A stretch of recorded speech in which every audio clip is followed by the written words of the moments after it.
One time, me and my buddy, this is a true story. It was 2 o'clock in the morning. I was making a video for YouTube and I thought I hit start recording and I actually Mhm. hit start streaming. There was no video, but everybody That was heard like that what we were girl. saying.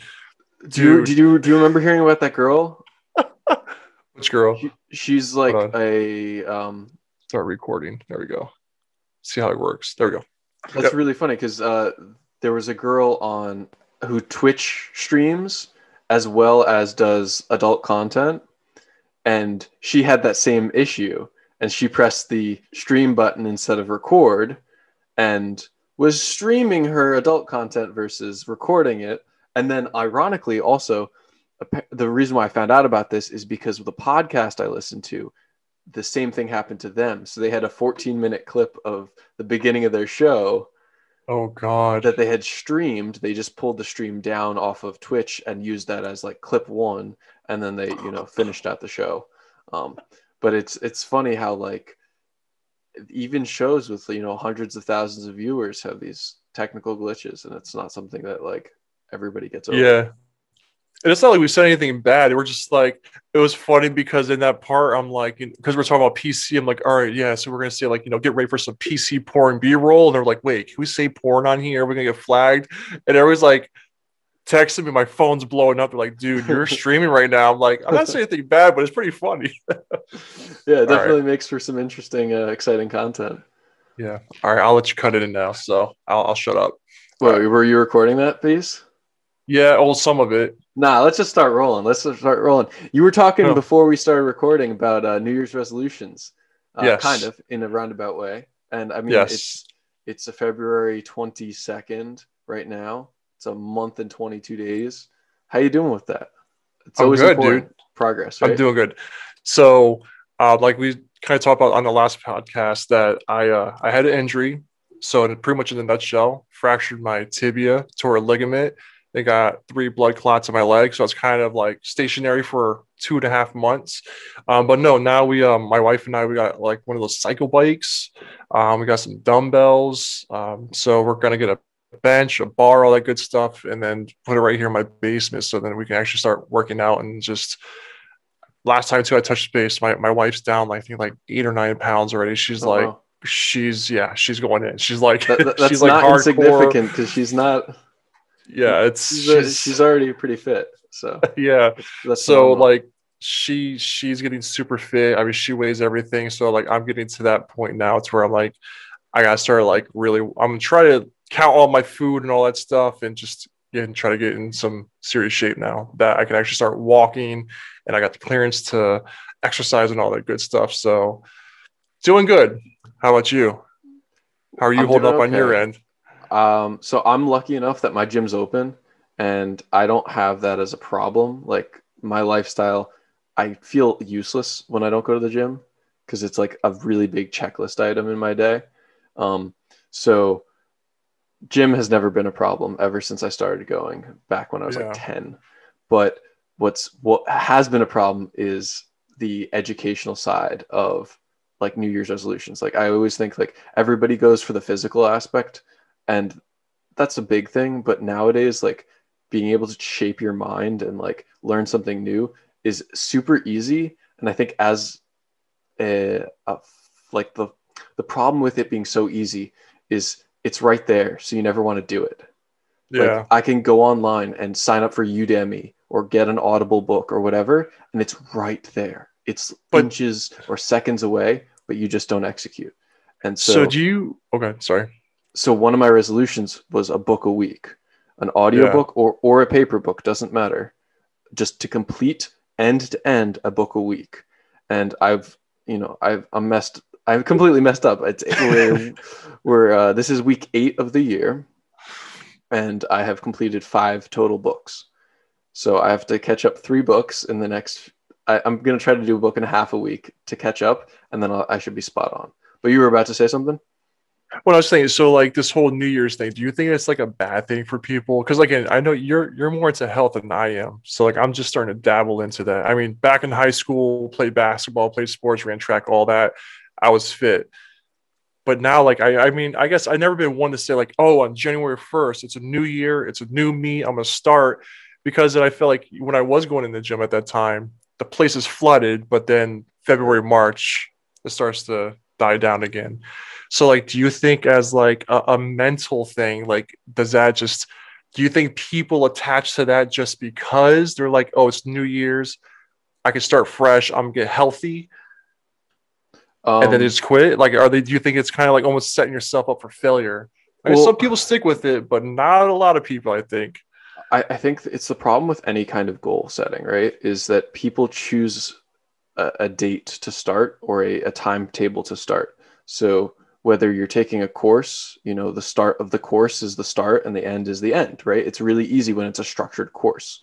Yeah, You know, college seems to be the structured course that is the first step in a young adult's life to, you know, be doing an adult activity but it's hyper structured. And that's why often people of like the Gen Zs go from high school to college, college to grad school, or if they aren't like an academic, they fall apart.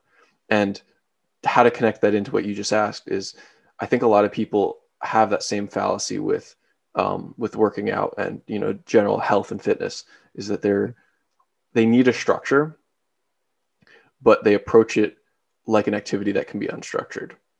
yeah, Um, and it's so good. they walk into it thinking, oh, the action of going to the gym is good enough, or the action of eating well with quotes is good enough. But what they really need to do is either one, they have the habit of exercising or eating well. But that takes time. We know that it takes Yeah. about 21 days to develop a habit, which I still think that's too short of a window to really have a true habit ingrained. Yeah, especially But when depending on what it's based on too. exactly.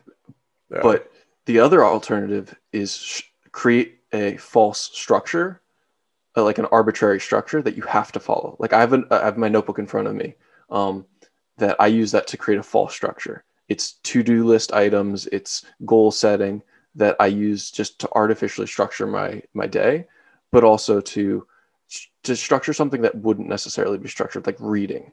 Most yeah. people, you know, I've got a bookcase next to me. Why do they read?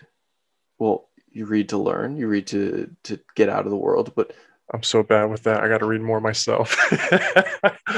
Oh yeah, man, I don't know. It just, I I think you know. need to create a false structure. So Yeah, whether it's downloading a course online, they're free. Anybody who pays for basically a templated fitness course, you're cheating yourself. Um, agree. Out of $30 or $100 or whatever arbitrary large dollar amount that this fitness trainer has convinced you they're worth, just get a Yeah. free course online. You always And see then them now on you social media, like lose weight instantly in 30 days, and you see all these other people, and you can eat whatever you want. Come on. well, that talks to the big thing is everybody wants the quick fix. Yeah, And like I just said, it's 21 days to start a habit, and then that's the start of the fix I've after you always have like, it as a habit. and like a little quote. I guess it's kind of a quote, but it's like I always say like when there's something that everybody's like, oh man, I want to jump on it. Like I guess because again, gaming for me is like I want to be a full time streamer, make a career out of it. It's not that easy, and the way I always say it too is like if it's that easy, everybody would be doing it, especially for the amount of money you can make if you're successful, grow an audience, like all the back end work of it. But I mean, you don't see the streaming of 12 plus hours a day for like a year Right. straight and all that stuff. So kind of the Yeah. same thing. Nobody sees the grind on the back end, the playing the games that they don't like because that's where they can garner a few more audience members and then they can, you Yeah. know, get the traction that they want to play the games that they actually desire to play. Yep. It's a tough one. It's funny because we both know somebody who's like, that's how much they make. Let's. Yeah. Why don't I do that? It's like because it's actually probably more work than a 9 to 5, Yeah. I mean, I especially even asked that. It's, at an emotional level. It's probably more taxing because oh, I'm they get sure. people in a corporate job. When do you have somebody attacking you as a person? You, Derek, did something wrong that I'm offended by, and it's arbitrary and it's ridiculous. All the time Yeah. on the internet, almost never in a corporate world because that's, you Yeah. know, taboo. Yeah. But it's not And taboo to it's, hate on a streamer. and they get to that point though, it's like celebrity status, man. I mean, I know the typical term is influencer, and honestly, like a lot of them are pretty much celebrities. I mean, the last event at TwitchCon, I remember you had like the big names there, and just people are just lined up, like the meet and greets. I'm telling you, like some people waited like 2 hours just to see a streamer. And I'm not saying like that's a bad thing or trying to discredit streamers, but it's like they get that to that point where it's like you say one thing wrong, you have articles coming out about you. Some of them make it on TV. So it's like, it's crazy, man.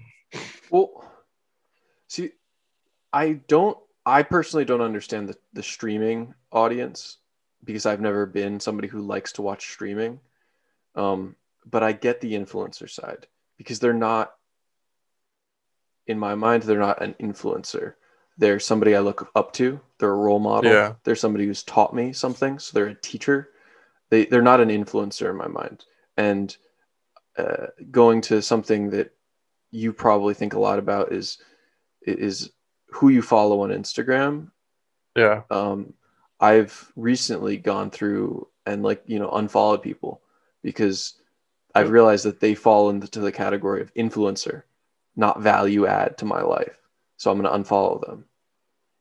Yeah. So, It comes down to like, how much can you trust their word? Is it like, are they saying this Instagram story swipe up just because, hey, use my promo code and I get some kickback off of it? Like, how far do you go? And that's, I didn't mean to cut you off there, but I think that's where you have to have a fine line. Like, it's gotta be authentic.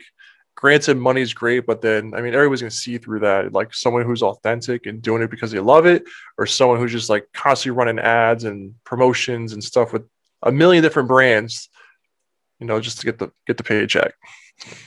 yeah, no, I totally get what you're saying. It's tough though, right? Because as they get better at it, they become more of a stage personality. Um, Yeah. I don't have a point of comparison, but other than somebody that like I've seen, I don't know, 5 years of content worth, Joe Rogan, the god of podcasting. Yeah. Um, he hasn't changed much, but what he has changed is his authenticity has been himself. Like he's been authentic to himself the whole way through. He was a Yeah. bit of a, MMA bro, and then he went through his, he was having a party basically when he was having his podcasts, and now he's very much honing down to like, this is a serious job and I'm going to take it seriously. And the guests I'm having on are really interesting. And has he But has he been doing it for like 12 years? Do you know? I Or think more than that. He started with, I think his name was Brian Redband, yeah. um, back in the day, and they had like some kind of webcam setup where they were just chit chatting next to each other on like a couch, and All right. it has to be more than 12 years. Yeah. But it's been so long. But he was consistent. That was one thing that I know a lot of influencers though. Oh, I'm sorry, I haven't been online much. Like it's a super common trend, but like when you have 100,000 people following you, that's your job. Yeah. To some extent, now 100,000 has become less significant, and now the milestone is 1 million on YouTube. Yep. And like the milestone markers move. Like 10,000 on Instagram used to be big. Then it was 100,000. Now 1 million's not even looking that big. And TikTok has its Yeah. own scale that I don't even know. But I think it's really interesting. Like the authenticity that you were like alluding to is like somebody that we both follow has been authentic and has been giving us value. And then you made a whole video about that whole subject of like they give you value, so you're going to give that value back to them to some extent. Do you want to share about Yeah. that?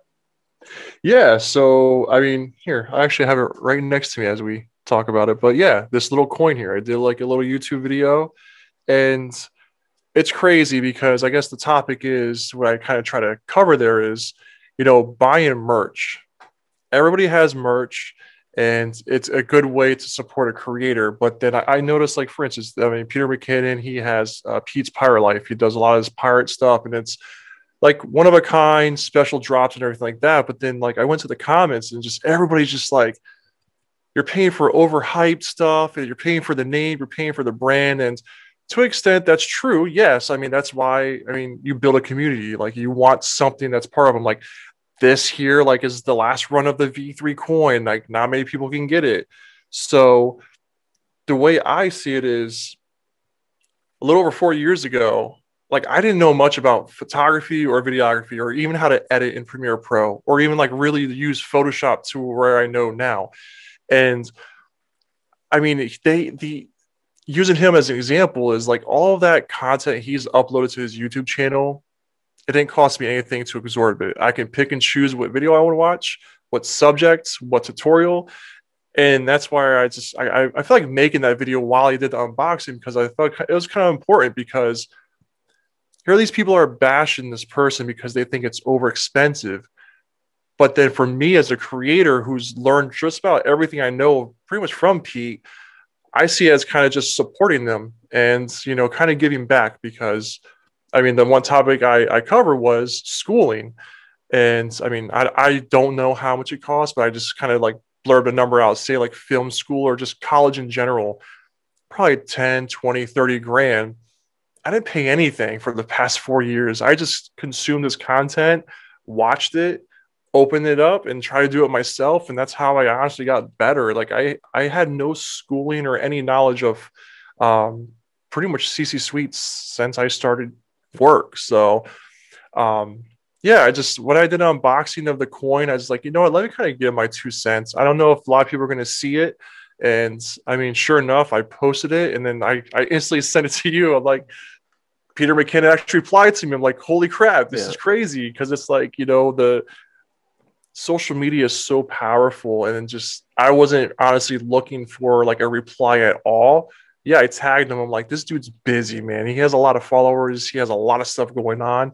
Then he's like, yo, this looks so good. I'm like, to hear that come from him, that means a lot to me, just because, you know, like, I took a picture of his product and this dude is saying it looks good. And 4 years ago, I had no idea really anything about photo or video. So yeah, it's cool. And I feel like that's a way to support a creator. I'm not saying you have to go out and buy everything they have. I only bought 2 products, and that doesn't even equate to what I've probably learned from him, but still, it's, yeah. Yeah, I had a conversation with my neighbors who are a little bit into hype culture, and I think it's the same thing, except I think it's the same disconnect that I have with that. Is like, I can understand supporting a creator, because you know that there's a little bit of a transaction in the other direction. You're not just buying something from them, you're supporting them. But some of the creators do exactly what like the hype culture is. They arbitrarily create, you know, supply restrictions. So they're like, I'm going to drop 100 of these t-shirts, but it's a generic design. It's something that didn't take much effort. They probably outsourced it. It's low quality, etc. And that's something I see in like the hype culture is I'm going to throw the name out there, but Supreme is fundamentally just a logo on a t-shirt. If it was an incredible quality t-shirt that made you look good, like if you looked good in it, disregarding the logo, if you were a blind person, or that's a bad example, but if you couldn't see logo, couldn't see brand, if you were some, you know, foreigner who had never seen pop culture and didn't know what Supreme was, and they made a beautiful shirt that you looked good in, that's value to the person who's buying it. And then if the influencer or the creator was selling that, now it's a two-way street. That you're not just supporting it and getting something in return. You're not just getting some crappy t-shirt in return. You're actually getting something that like you're going to use, wear, and enjoy, versus just, oh, I gave them $25 and they gave me, you know, what equivalent is like $5 worth of t-shirt. You got a coin, which you're going to cherish, you're going to enjoy. Perhaps you're going to give it to your kids when they are inspired to, when you know, pass the torch of photography onto one of them, if they're inspired. If they're not, maybe you have a protege, maybe you know, there's a situation where you could pass that on to somebody. Yeah. Or you keep it for the rest of your life because you recognize that they represent, the 2 coins that you bought represent the evolution of your skills and Yeah. where it came from. Yeah, that's exactly how I look at it. It's like even my kids are like, "Oh my God, you have a pirate coin!" You're like, they're just all like gun ho about it, which is funny. But yeah, I mean, I'm not sure what I'll do with it. It's just it's one of those things. I got that. I got the pen. I'm like, like you remember, it's just funny because I was DMing you on Instagram, like, "Hey, I'm gonna get this coin," like joking around, and I'm like, I was actually able to add it to the cart and get the coin Right. before it ran out. So, um, yeah, I mean, like I said, I'm gonna use it for product photography, some EDC shots. So I'll get some use out of it. And like I said, I don't mind. I mean, it's gonna give me more value and be more creative with some shots. So it's pretty cool. And the packaging that came in was phenomenal as well. So yeah, I made a Well, whole yeah, video about it, so it worked. yeah, for sure.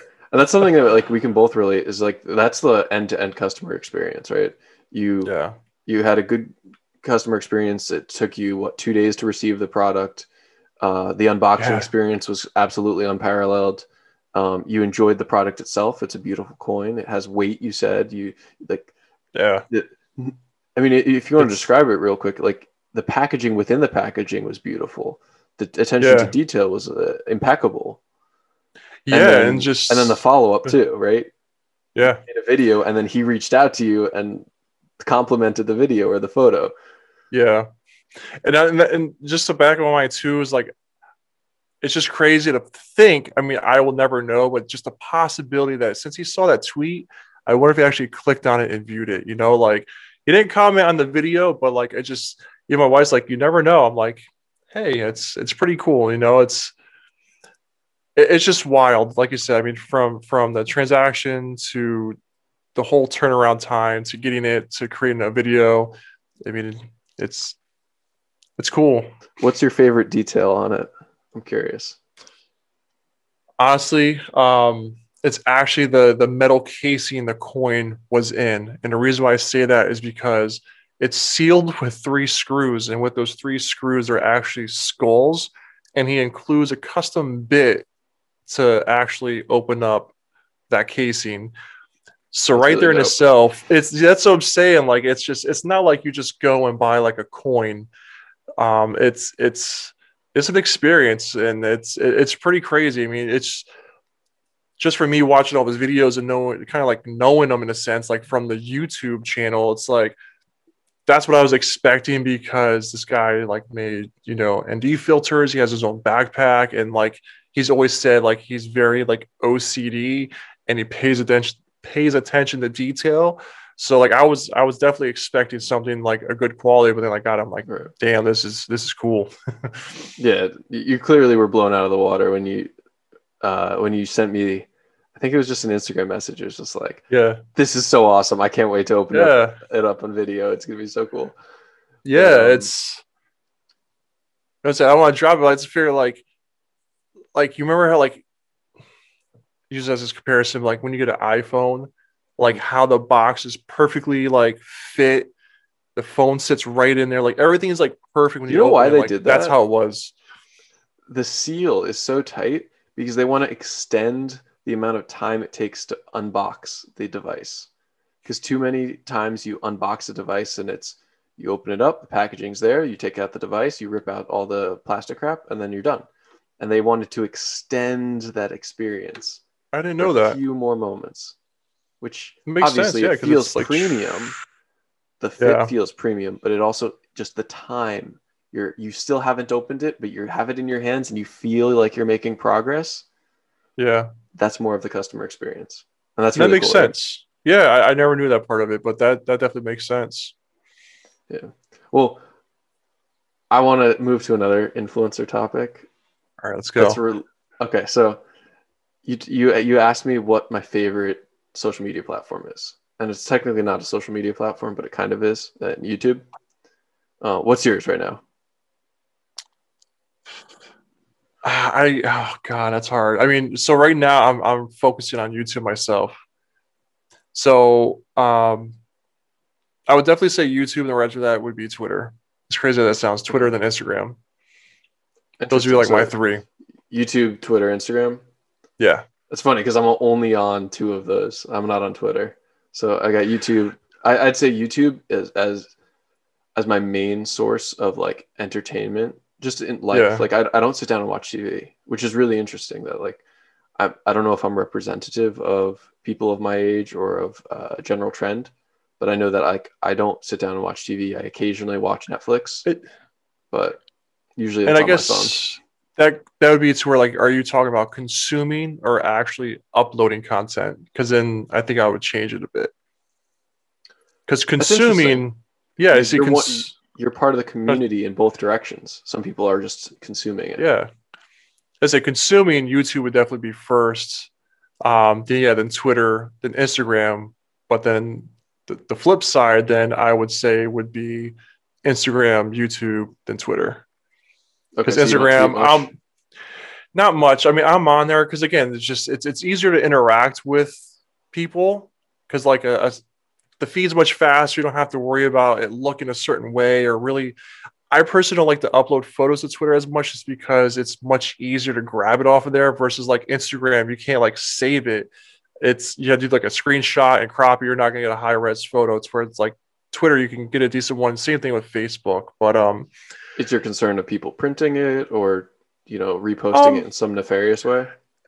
it depends. I've seen people do that, but that's why I would never like actually put the raw photo in like edit the raw photo and then export it out and upload that. I use JPEGs, and especially coming out of the camera I got. I mean, the JPEGs look really good anyway. There's no sense of having a massive file and just kind of prevent that, I guess. Okay. Well, Because people do it. yeah, so I consume a lot of YouTube. I use it as a background noise when I'm doing work because that noise helps me focus in Yeah. some strange way. But also, there's a level of inspiration you get by seeing, creators and whatever. Dude, I'm obsessed with van life. I watch so many of those videos. Yes. There's one main reason is that the reels on Instagram, great idea. I know it's a knockoff of TikTok's style, but reels, it's so catchy to watch the same song over and over again with different clips of beautiful Yep. mountains, rivers, beautiful shots of like valleys and archways. Oh, blows me away. So then I got on the whole topic of van life as an affordable way to travel for extended periods of time. And now I'm in a rabbit hole on YouTube of van life, how to build a van, what are the tips and tricks. But it goes back to the influencer conversation. That's what I wanted to ask. Yeah. I think too many of the people who because when I was thinking about it, I was thinking the fundamental economics of a lot of these people are they're influencers who enjoy the influencing that they do. They're not providing value because a lot of people are going to go in, they're going to make a van, and then they're going to make YouTube videos about their travels. Cool, great. I enjoy it. I like the video. I maybe place a comment down below, Yeah. interacting with it. But I'm not watching because I need the tips and tricks. I like to enjoy it. But so many people are like, well, no, I'm teaching you guys so that when you do it. So is this just an endless cycle? So then I'm going to teach you, the viewer, how to build out your van so that then you can do it. Oh, how did I make money on as a van lifer? Well, I made YouTube videos and I have a blog about van lifing. Oh, so this is just a perpetual circle. This is like Starts the new influencers, trend. but this is just influencers Yeah. creating a course on how to be an influencer. That's a pyramid Yeah. scheme, my friend. There's downstream revenue that eventually tap out at some point. Yeah, yeah, van life. I got into that as well. Like, I'm not gonna lie. Like, I was like, I would love to do a build out. I mean, that's probably be later in life once like my kids are older, probably in school and stuff. But just to kind of throw it out, I don't know if you saw him yet. Have you watched Levi Allen at all? Did you come across his channel? I don't think so. No. All right, well, jot him down because he's not that type of guy. He's actually like authentic, and I found him a while ago. He was more so like he had a series called Slack Life, and he did like these really cool like super cinematic videos for it. And then he did a whole build out himself, and I think him and his wife and kid like live out of the van or whatever. But he has some incredible stories and content around it. So definitely check him out if you're like kind of in that. But no, I definitely get it. It's like again, it kind of goes back to the first thing we're talking about. Is like when do you stop trusting these people? You know, it's when is it just to make money, just to make money? When is it I'm just playing a game? I hate this game, but I'm gonna play it anyway because I'm getting paid thousands of dollars, and my viewers, whatever, they're gonna watch me play for 4 or 5 hours, and tomorrow's another day. So I think you can kind of pick it up. Like I personally can. I don't know, just because I'm involved in it so much, and I Mhm. work with influencers at work, and that's kind of how I pick and choose. So the people we work with is like I want to make sure they're authentic. They're not doing it just because they want a paycheck. You know, it's like I want that partnership. I want to deliver a message, and have a good time doing it, I guess. So not Yeah, for just a sure. sell, sell, sell, sell, sell. It's tough because it would be nice to know. I don't know how to structure it, but I believe it would be nice to know what are their sources of revenue. Like NASCAR has their jackets and they wear all their sponsors. You know, there's the Yeah. common trope like, oh, it would be great if politicians had jackets so we could see all their corporate sponsors so we would know like who to actually vote for. But like I think it would be beneficial to have some way of like almost tagging like, okay, I'm a professional YouTuber or I'm a like Yeah. professional Instagrammer or oh, I also sell courses on like I don't know how to do it because then it's like, oh, when you bought a helicopter, it wasn't because you were making crazy YouTube money. It's because you know you have a background that's very well off, or you know you have a side hustle. You do Amazon FBA on the side. All these other things. It's like Let's I'm not just talking to a camera and making you know $500,000 a year so I can afford a helicopter that I can take these beautiful photos in. Like it would be nice to know so you can like set expectations and if that makes you sense. I mean, if you want to, I can kind of break it down for you in a sense, but I think right now it's pretty funny going into the new year for 2021. The big trend was how much money I made on my YouTube channel. And I think that's an some of every them, year thing. yeah, and some of them are definitely clickbait, like, oh, I made $1 million. Like one, I made $1 million. And then you click on it, it's like, I made $1 million over the course of 12 years, like 12 years of content. So, Right. but some of them are good. But yeah, it definitely, if somebody's going into YouTube thinking they're just going to make a killer amount of money off of YouTube, then that's not the case because AdSense doesn't pay you a ton. I mean, I forgot the actual names of it, but there's two different ways of getting paid off of AdSense. I mean, some people might make, just say $2, where the other person makes $5, and they can have the same amount of You're talking CPM. subscribers. Yeah, yeah, there you go. Yeah, well, Um, what's interesting going back to the van life is that there it's the cornerstone of like the most clickbait worthy mhm, while also being the most family friendly so that it has the highest CPM. So it's that like yeah, perfect genre where you have beautiful cinematics or could have the potential for beautiful cinematics. You have the ability to monetize it to the most that the platform will allow, and it has a low cost of living, so you can do these ridiculous things yep. that then leads to that perpetual cycle of, you know, making more, spending more on cool things, and then living this lifestyle that looks super glamorous. Yeah, that's a lot of people don't see the back and like on social on Instagram, it like looks so like they have the perfect life and people can drop into that whole rabbit hole of comparison. But um yeah, it definitely breaks down to, of course you make money off of AdSense, but then like you just kind of you hit Amazon affiliate linking and all that stuff. So check out the links down below. They're going to kick back off of Amazon, which I'm not saying that's bad, but honestly, I think that's probably a big chunk out of a lot of people I've talked to and in the videos I watch.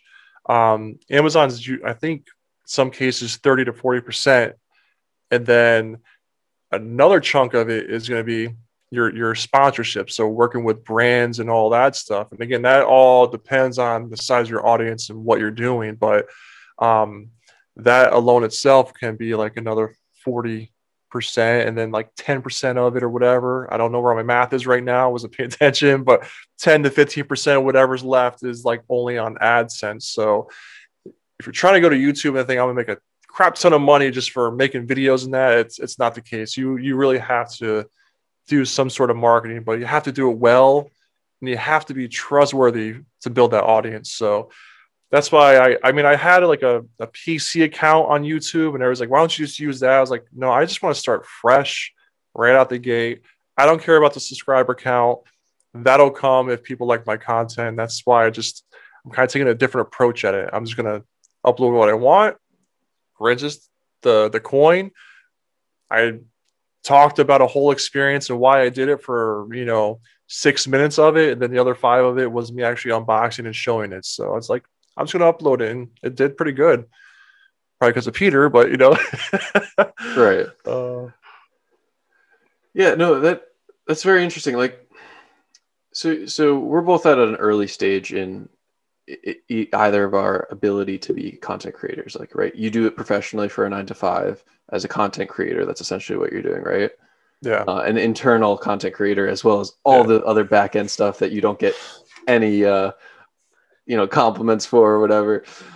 But then, like, I'm playing around with this YouTube thing. I've had the topic that was such a winner, but I can't relate to as strongly, which is Crohn's disease. That's a winning topic. There's a lot of people that are desperate for that information online. I just can't relate to it as much because I don't feel like I'm afflicted with it. But what do you think you're going to pursue? Obviously, this is not going to lock you into it, but like, what might your channel be about? And then I'll touch on what I'm thinking this is going to be about. So my channel is definitely like reviews, but then I want to share kind of what I've learned over the past 4 years. So pretty much from like the basics of photography and video.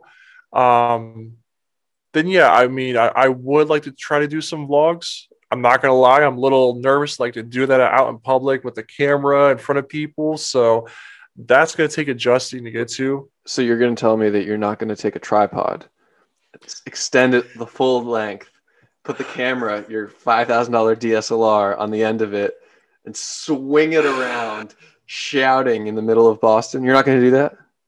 What happens in Boston stays in Boston, right? My mistake. That was all right. We'll cut that part out. Oh man, that was great though. But yeah, I think that's what it is. I want to share what I've learned because I think I want to try a different perspective. I don't want to go like high level. I want to talk as a beginner to like a beginner who's someone who might want to get into this. Kind of like, I'm not calling you a beginner, but you remember that day at work, you walked into the room, you're like, dude, how are you taking this product shot when it's pitch black in here? I had like one light, remember? I remember that moment. Just watch. Yeah. You're like, dude, no, you need more light. I'm like, watch, I've learned some magic here, and it really comes down. Yeah, lighting is great, but if you can work with your settings and know what you're doing, I mean, you can still get phenomenal like product shots and product photography. So that I ain't gonna lie, like that day, like I still think about because like it was so funny. Like just you're like, dude, no, what are you doing? I'm like, hold on, just watch. You're like, yeah, you had it set. Oh, wow. You had one light on it. You had it set to like f14 or something ridiculous. Maybe it was f22. You had maxed out the f-stop of the lens, but then you had it on a 5-second timer or something really high. You had a 2-second delay. Click, step back. Oh, don't touch anything. Yeah, don't move. Don't get in the light. And click. And then 5 seconds later, click. And then you showed it to me. I was like, what? No way. It blew me away because it was so sharp. Yeah, it's so much detail, but also, it was a phenomenal photo, Yeah. And that's something that like, I'm not going to look to take the most banger shots ever. I think I want to be able to have enough. I want to be dangerous enough to take a good photo when the opportunity presents it. But then I'm not going to, I don't think I'm going to be that person ever seeking perfection with their photos. Sometimes you are very good at seeking perfection with your photos and throwing away something that might otherwise be a good photo. I don't think I'm going to ever pursue that. But go ahead. So but you want to talk on topic? No, you're going to pursue some photography topics. You're going to do some reviewing of different products or things to make your photography and videography better, and then a little vlogging. Is that? Yeah, a little vlogging and some tutorials. I think that's kind of what I'm going to hit. I'm just going to kind of keep it open. I don't want to hone in on one thing. I just kind of, again, just want to be myself. If I want to talk about lighting, I'm going to kind of talk about lighting. If I want to talk about how I do this in Premiere Pro, kind of want to talk about that. I mean, definitely be strategic about it and like have a plan, but like not just only focus on like, like I guess I have a Sony camera. I'm only going to talk about Sony stuff. That's it. Like I open it up. So, Okay, that's interesting. Yeah, I'll definitely be watching those videos. I've been thinking about this a lot because you and I have talked about it on the back end and at work and whatever about like what can you pursue on the infinite platform that is the internet. And I think the goal of this is something that like you have to have concentric circles, right? The concentric circle of what you care about and that you can flourish in exploring the ideas of. The other one is what people actually care about and what yeah. has an audience, and where do those Okay. overlap. Like I said, like there's a huge circle for people with Crohn's disease that care about that and want to learn more. I can touch those circles cross ever so slightly because I care about it and I have Yeah. information about it. But I just can't sit down and make a video every week about Crohn's disease this and what I'm afflicted in this way. No, I'm not. But where I've been thinking about it, and I touched upon was like health, wealth, happiness. Those are the three things that I think about constantly. Health is a big one. Yeah. Wealth is constantly in terms of investing, how to increase personal ability to garner wealth, stuff like that. And then finally, happiness is one that's like very ephemeral because it's like so many people are not happy nowadays. It's so sad to see. Ironically, it's Yeah. so sad to see so few people are happy. And I think I want to like pursue that as like a dig deep and to figure out why. And then, I believe that those three topics create this stool, three legs of a stool, and you could sit down on a stool, right? It's only got Yeah. three legs, but as long as if you take one of those legs out, you fall over. You can't sit on that stool. And Yeah. that's like where my concept of life is. But like, even with you, like explain it right there, like, even for me, like I can sense the passion there. Like, and that's what an audience is going to do. And like right now, we're in our beginning stages. We don't have a ton of subscribers, but then you kind of go back and like, man, I spent this much time making a video and nobody's really reviewing it. But the one thing I've noticed with a lot of big YouTubers, they always have like one video that just somehow the algorithm picks it up and boom, and then kind of the rest is history. So we're not saying we're looking to do this to replace our full-time jobs or anything like that. It's more so of a hobby and doing it for fun. And like I said, if you're doing something you're passionate about and you're going to come off as authentic as possible, I mean, it'll start to stick with people pretty much. Right. Yeah. That's definitely the biggest thing is I almost don't want to garner an audience for fear of then it getting to my head of an obligation, but then Yeah. also that now they have expectations that'll craft what I want to do. Yeah. And that's why they say like never say you're going to do something if you're going to do it. What I mean by that is like you end the video like, hey man, I'm gonna have a video every week. Oof, I've done That's that. well, no, and that honestly, like that's one of the don't do's because like you don't want to promise.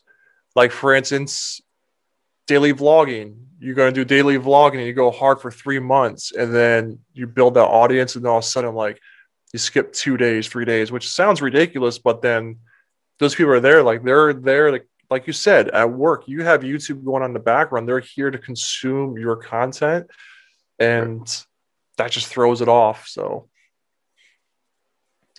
Yeah, no, yeah, yeah, it's tough. I think of Casey Neistat, who's popped up. I think he's made 2 videos in the last year or yeah, something like that.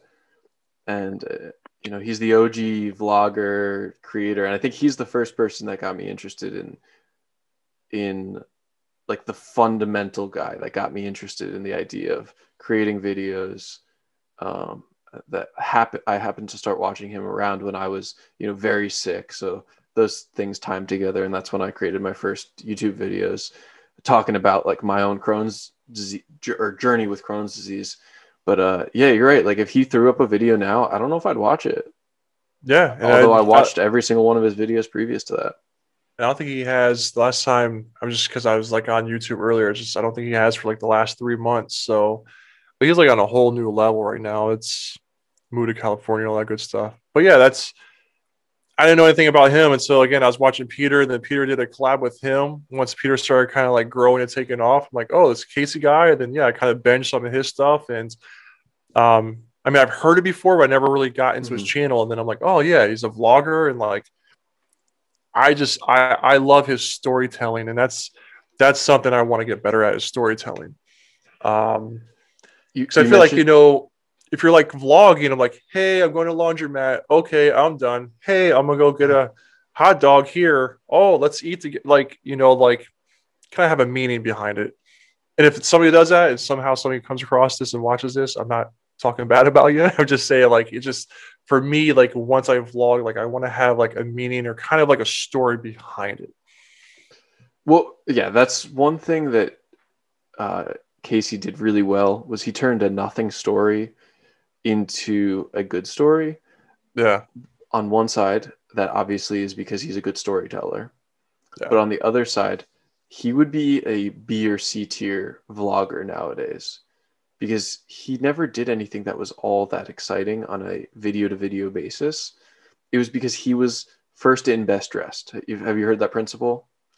No. I heard it in relation to cryptocurrency, but basically he was the first person into vlogging to a significant degree, and he did it very well. He had good equipment. He was taking, cinema grade equipment, or, the professionalism of cinema into vlogging, which nobody had done before. They had just taken their phone and, done some selfie camera. So they were getting, 720p video. He was knocking out 1080p video, stabilized. He was doing drone shots. He was, doing various angles. He would like run up to the camera after he had set it up. He'd run away, then, run back and get it. Stuff like that was kind of revolutionary when he was doing it. And people were like, it's kind of crazy. And then everybody copied it. It took all of 6 months for people to realize, hey, that's a winning strategy. Let's copy it. And now he would be like I said, B or C tier because he doesn't do much that's interesting.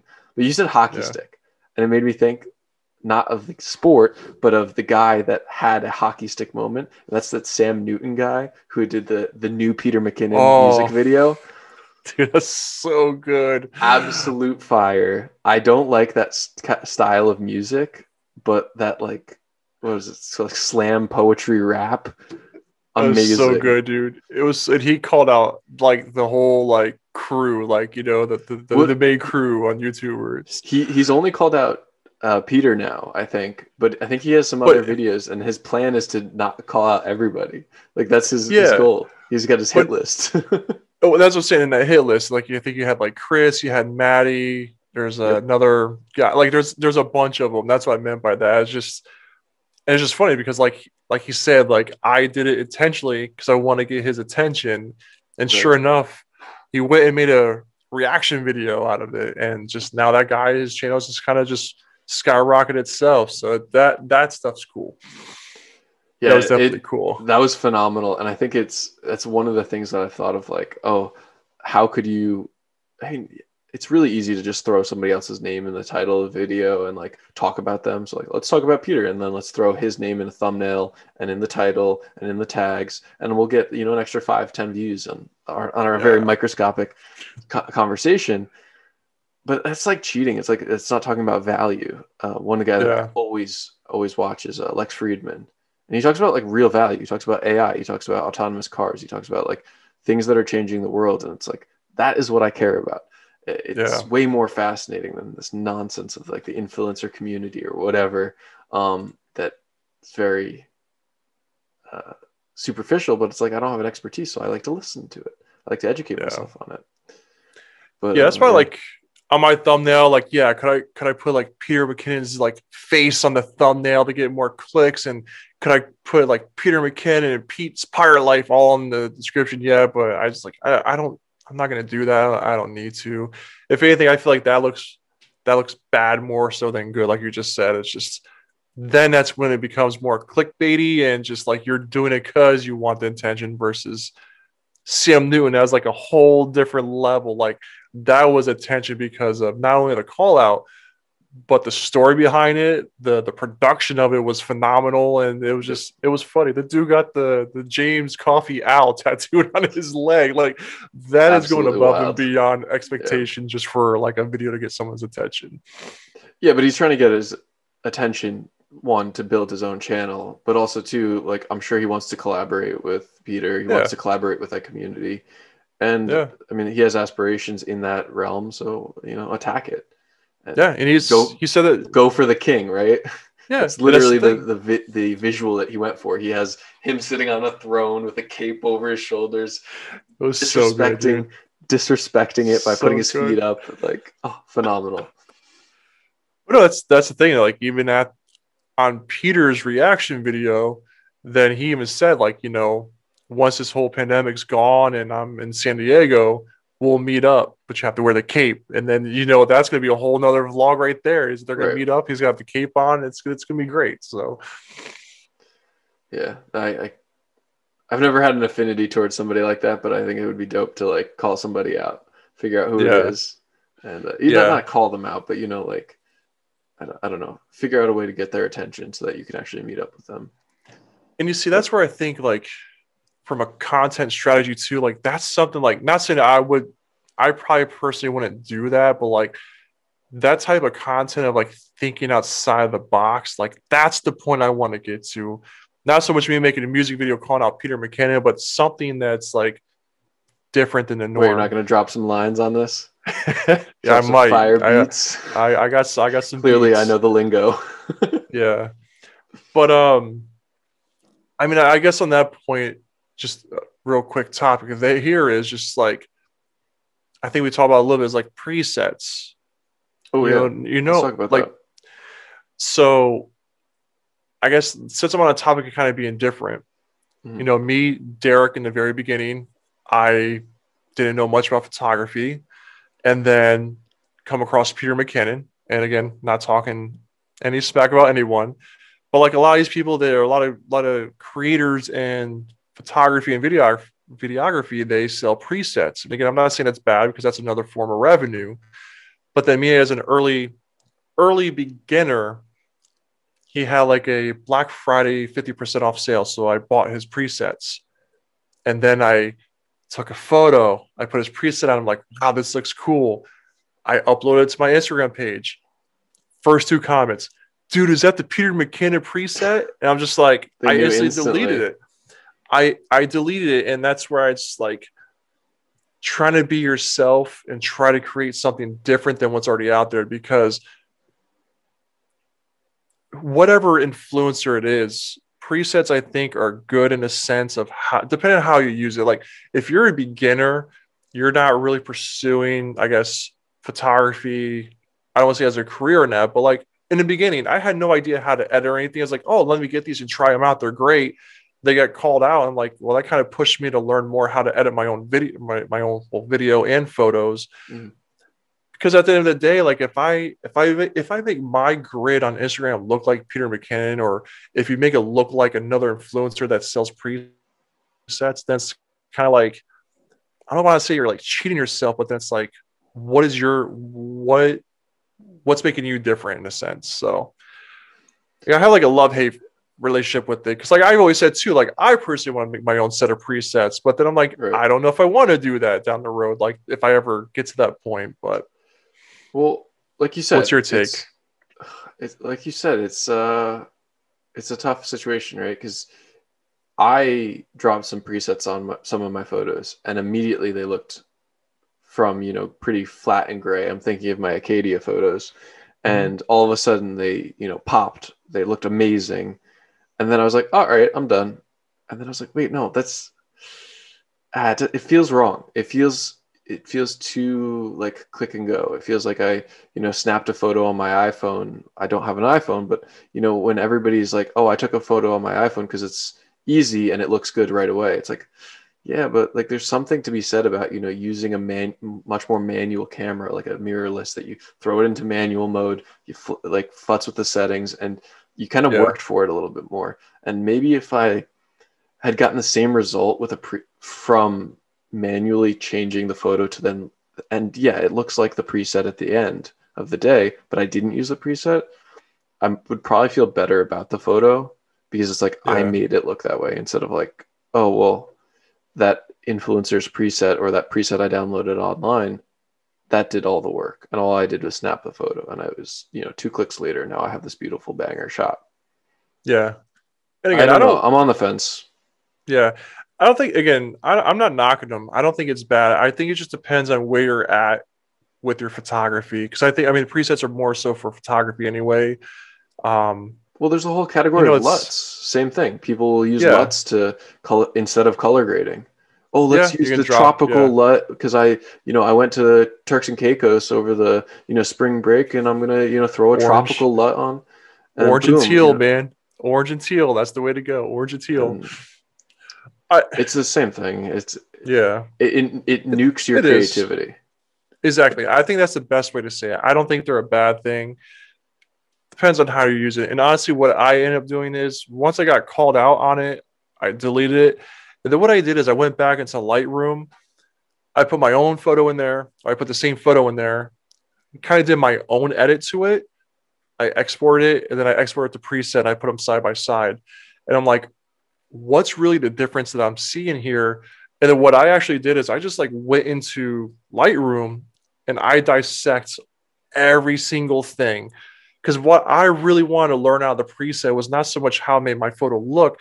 I want to see how this creator, where's he going and like the color wheels and the clarity and the highlights and all that. Like, where's he adjusting it to, or what is he doing in the background, maybe that we don't see as beginners? Mm-hmm.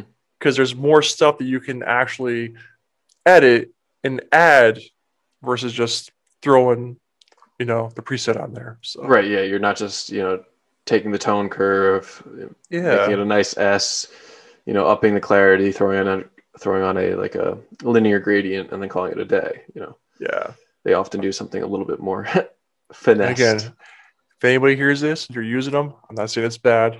Just Now, I here's the other side of the coin that I feel is, like I said, I'm not trying to become. I don't think I'm ever going to take photography as like a full-time career trajectory. So mhm. if I want to make my mediocre photos look good, so that I feel good about them, I have prints right here, like right next to me from my Acadia trip that I love. And what I did was I threw the preset on, then I tweaked them to get the final look I wanted because I felt that that was the fastest way to get the result that I wanted Yeah, that also had my involvement in it. So I tried to, balance the coin on its edge. It's not two sides to a coin. Sometimes there's the third side. And that was to, throw the preset on, tweak it to the point where I liked it, yeah, and then call it a day because I know that I don't want to invest hours and hours and hours on something that I'm going to enjoy for minutes and minutes and minutes. If yeah. that makes much sense. And you see, that's the thing. I don't think that's bad though. Again, I think it comes down to, it's just my opinion, is like where you want to take your photography. Like you said, if you don't plan on doing photography, like you're doing it for fun and for a hobby, it's where it's like that's not bad. And I think a preset is really good for like a starting point because then yeah, it looks good, but then you can kind of still go in, you can tweak it. It can be just at an advanced starting point from the beginning in a sense, and you can still alter the colors, alter the clarity, the highlights, the shadows, all that good stuff. So And then more than it's that even is if you said don't use presets, those are off the table, you're a beginner, you have to manually do everything. Now you're gatekeeping.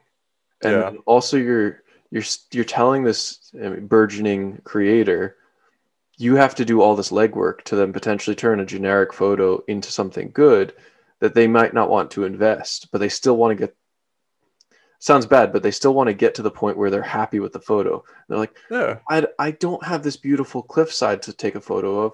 I just had, my local city street. So I took a photo and I knew this preset was going to work, but they wanted me to manually do it. The preset or the path that they should take is what you did. Preset it, look at it. Manually do it, look at it. And that's your shortcut. That's the most reasonable shortcut if you want to take, photography as a more full-time kind of avenue of creativity, is teach yourself using the presets. Don't just use it as a shortcut. Yeah. That's like, I was gonna like, I'm not gonna make my grid look anything like somebody else's grid. That's my goals. Like I want to try making my own, and that's kind of where I took it. Like that's the only set of presets I ever bought. Again, they're $9. Supporting a person I looked up to and inspired me, and then I'm like, I got called out. Let's see what's going on in the background that I possibly don't know, and then that's why I just kind of went from there, and just I think I got a good grasp of it now, and I don't use it. I deleted all my stuff from Lightroom, even like before I shared some with you. Remember, because I bought one of those packs, and pretty much what it was is a transition pack, and that's what I really wanted for was transitions that you can drag and drop onto your timeline for video. Right. But then also they include a crap ton of presets. I think it was actually 40 presets, and it's like, I'm not going to use them. Like, I just want this part, because in that way, glitchy and all that stuff, expand my creativity, which that part I don't know how to do. And I think that isn't too bad. You're just adding effects. You're not going to manually create transitions. You're not going to manually create text animations necessarily, unless you're trying to really dig deep into that side of Premiere Pro or Final Cut Pro. I think, like you said, if you're trying to tell a story, either with the photo, so you use a preset so that it allows you to tell the story, that's I think the way to think about it. It's like, how does it get to my end goal of telling the story or accomplishing my goal as a creator? And I say that as a not really a creator, as a burgeoning creator. But dude, you come a long way though, dude. It's just funny to think at work you're like, oh, you took pictures? Yeah, Cam, I take pictures. And then it's also you're like, Derek, I'm gonna buy this. I got this crazy deal on a camera, this lens, and it just took off from there. I'm like, this is awesome. That was a bad rabbit hole to get stuck into. Oh, yeah. I should have just stuck with my phone, taking photos on my phone, throw them on the gram. But just think, now you had that, you take it out on your hikes. Oh yeah, way too often. You take great photos, dude. That's what I'm saying. It's just fun. It's fun. No, I'm being serious. You do, compared to when I first met you to where you're at now, dude, the progression and everything, it's awesome, dude. It's cool just to see that I was an influencer that made you buy everything. No. Well, so here's an example: is you had kicked off my interest in photography to a more serious extent right before I went to Germany. But I was at that point, I was not so sure if I was really interested in it. So I used a kit lens, didn't really have the settings right, and, filmed a bunch of stuff and took a bunch of photos. Yeah. I really wish I had all those skills that I have now. And perhaps the lens I'm using right now, 18 to 105 f4, because it's just so much clearer.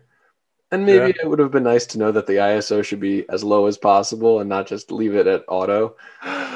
Because, wow, I have a bunch of grainy photos that is just a blasted ISO. Yeah. And also just the way to visualize the world. When you have a photographer's eye, or you think like a photographer, you see stuff like a water fountain. Oh, let's stand back and take a wide shot. No.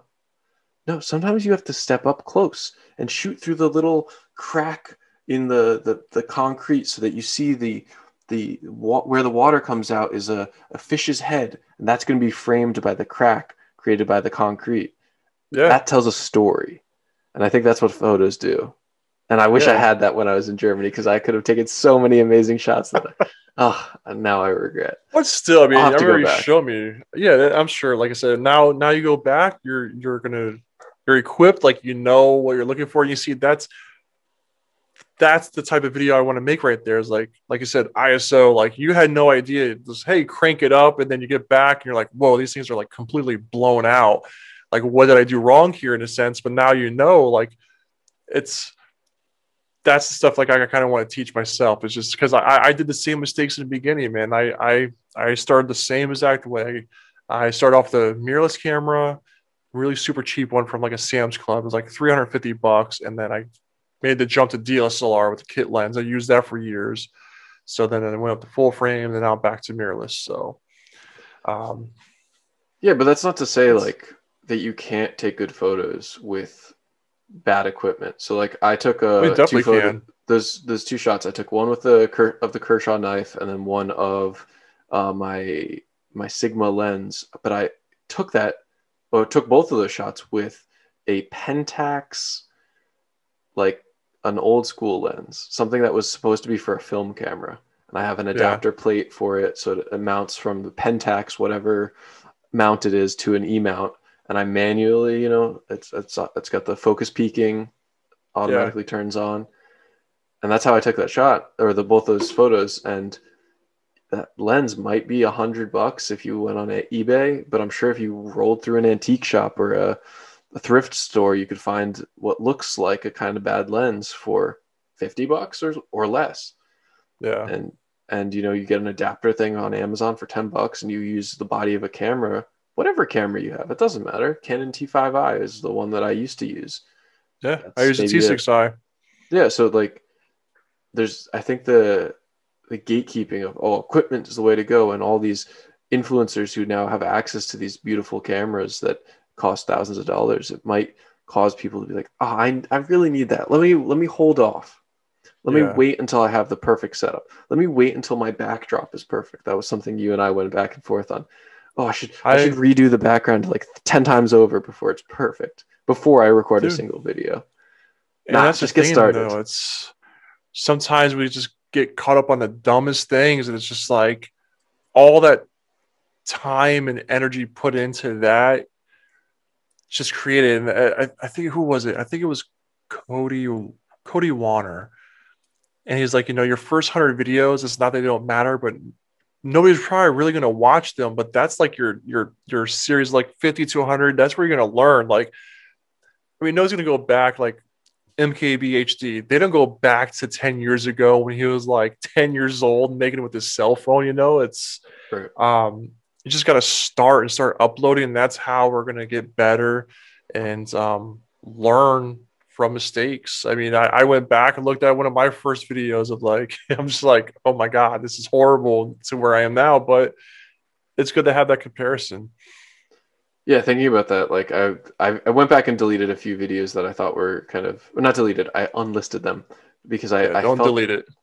I just felt that they were not in line with what I wanted to share with people. But I kept something that I would be embarrassed about if I had published it now. I It's the stories, or my backstory of story with Crohn's disease, and the reason why I look back on it and I'm kind of embarrassed is because in it I look sickly relative to now. Maybe I look normal for a normal person, but not relative to who I am now. I look sickly, low energy, Yeah. a little bit frazzled, um, definitely like less stoked about life. And I use that word stoked, even though it's like super like California, like surfer dude, because like it epitomizes something that I think a lot of people need to have. Like, it's more than just being excited. It's Yeah. because you don't, being excited is so transient, but being stoked about stuff, that's where it's at, man. It's just a different feel to it. No, but like, so in those videos, I look back and I'm like, oh, I'll unlist them. But a lot of people liked it, and a lot of people thanked me for sharing that. Like, it wasn't like, oh, like, thank you, oh, such great video, thumbs up. It's like, hey, thank you for sharing your story. Like, I'm suffering through this, and it's like, that's deep, man. That's deep when somebody's willing to share their story because you shared yours, and realize that, like, hey, there's a lot of people like this. Yeah, then once you did the podcast with me last time too, like I went back and watched your videos, and I saw that like I think did any one of your videos got like over 10,000, like one of your videos are like it took off. And but you see Yep. that's the perfect example though. It's where it's like you didn't have a $3,000-4,000 camera or anything like that. You just simply used what you had at that moment in time, hits record, and shared your story. And like those people, they don't care about oh, he doesn't have any B-roll of his like surgery or what's going on, you know, like Right. they're just there because like you gave valuable information and they're going through the situation you did. And I'm not gonna lie, like I was thinking about making like a video of my whole situation with like with my leg and what happened. But I'm like, I don't know if people are really gonna want to hear it. But I'm like, I've learned so much about what happened to me, kind of like your same thing. I mean, mine wasn't as severe as yours, but um, it's kind of I think just sharing your story, and then again, just people appreciating what you put out there because you never know who can use that information at their point in their life. Yeah, it's stories, man. Like I said, like with Casey Neistat, he told a story, and he was first and best dressed. You know, he Yeah. just used a good camera, and he told his story in his one way. I told my Yep. story by sitting down and talking to a camera, and I had a bullet point list in front of me, and I went down the list of like, because it's really hard to remember like different medical events and how you were Yeah. feeling at various times, et cetera, et cetera. But that's like simple, and it's wild. I don't want to go back to social media, but I kind of do. Is like how it connects people. You were saying how it connected you to Peter, and potentially maybe one day you could go shake his hand and take a selfie with him or whatever. And That it needs to happen, by the way. let's make it happen. All my viewers, make this happen. But like somebody reached out to me who I'm hoping to have a conversation with. And she reached out and was like, hey, this is what I'm going through, like through Instagram DMs. And like, look, do you mind if I reach out whenever I have like questions or whatever? And since then, we've talked for like 2 or 3 years. And I think both of us are better for having, that connection of Yeah. somebody else in a foreign country, maybe never will meet, but who can, learn about like, oh, so this is how you went through it in a different country. Oh, this is your medical system. Oh, this is like the medicine that you took for this situation. This is like, and then, at a more like high level, like this is who you are as a person. Oh, the culture is different there. Oh, Yeah. they had snow. They never have snow. The river outside of but like, she's in Denmark, I believe. It froze over. That never happened. Like, I would never connect with somebody in a foreign country like that, and Yeah. Snapchat or Instagram back and forth. It's wild. It's global, man. It's crazy. It's just the power of social media, regardless of the platform or what are you doing, like you can do a lot with it. It's still mind blowing. It's just like where are we going to be in the next 5 to 10 years? Like, I wonder what's going to be the next big thing. I think we touched that topic last time was, like what's going to be an up and coming thing. Like right now, I just started dabbling into Hangouts, which is pretty cool. Is I like that that. what platform is that? Oh no, it's just an app. It's Hangouts. Hold on. Let me double check. Let me make sure I'm saying the right thing here. Are you I'm thinking sorry. Clubhouse? Clubhouse, yes. Hangouts Okay. Club. Yeah, Clubhouse. Okay, sell me on that app because I'm not a user of it. So my goal with Clubhouse is to join different conversations from different creators of interest that I like and hear their stories and kind of learn from them. Um, I'm not going to throw any names out, but influencer, big influencer, whoever. All right, I don't know if I should call him influencer. Big photographer. Hey, on this date, I'm gonna go live, and I'm just gonna kind of share some information with you. And it's simple. Like I just click on it, you join. It's almost like this: you join in a meeting in a sense, and everybody is they're just talking about whatever. It's just a live conversation. So Are I do you so if I created one right now, am I the only one who can talk and I can give permission to who else can talk, or is it everybody? Is it literally like you walk into like the local bar and you just hear everybody talking? so no, I think it's almost like a Zoom to where if you have multiple people, you can control who's muted or unmuted. So again, I'm still learning it, but I'd have to send you an invite code because that's one. I don't think like anybody can just download it and get on it. One of my buddies, he's like, "Hey, I saw you wanted like to get on here. I can send you an invite code. So now that I'm on there, I can send you one." Interesting. A Um, little exclusivity. created by Yeah, that. That's it's interesting. yeah. I put a tweet out and I'm like, dude, how do I get past this? And then he's like, hey man, I'll send you a link. Just do that and I'll get you in. I was like, cool. So, but yeah, you can create like a meeting room in a sense, like a group chat and say, hey, I'm gonna go live on this date at this time. And then people can kind of just join in and listen to you live and you can talk about whatever you want. I guess Interesting. and make it simple would be like an Instagram live, which is no video. You're just listening to audio. That's Right. it. Okay. Why? I've thought about this a lot because I've heard of Clubhouse. I've heard of there's another app, Stereo. Why do you think that these live apps are taking off so much more than like, well, why isn't Snapchat growing or why isn't Instagram growing, Facebook, etc.? Why aren't they growing Yeah. more? Why is it this upstart app right now specifically? I just think because where we're at in the world right now, I just feel like everybody wants to create content. They want to make a podcast. It's pretty cool. I think we're at that time where it's like a lot of people want to be more creative than we ever had before, whether it's being a photographer, being a YouTuber, being a streamer. I think even with this whole shutdown over the past year has kind of like opened people's eyes to where like some people who say like my kids will never game, they kind of took that, I guess, pressure back and like, yeah, maybe it's not too bad, like Right. it's not saying like, hey, I'm gonna make my kid play every day so he can make millions of dollars. But I think if people are starting to realize kind of like the impact you can have on social media, regardless. And I think again, I think more and more people are starting to get into more podcasts. Kind of go back to what you said, like Joe Rogan. A lot of people I think are getting inspired by him.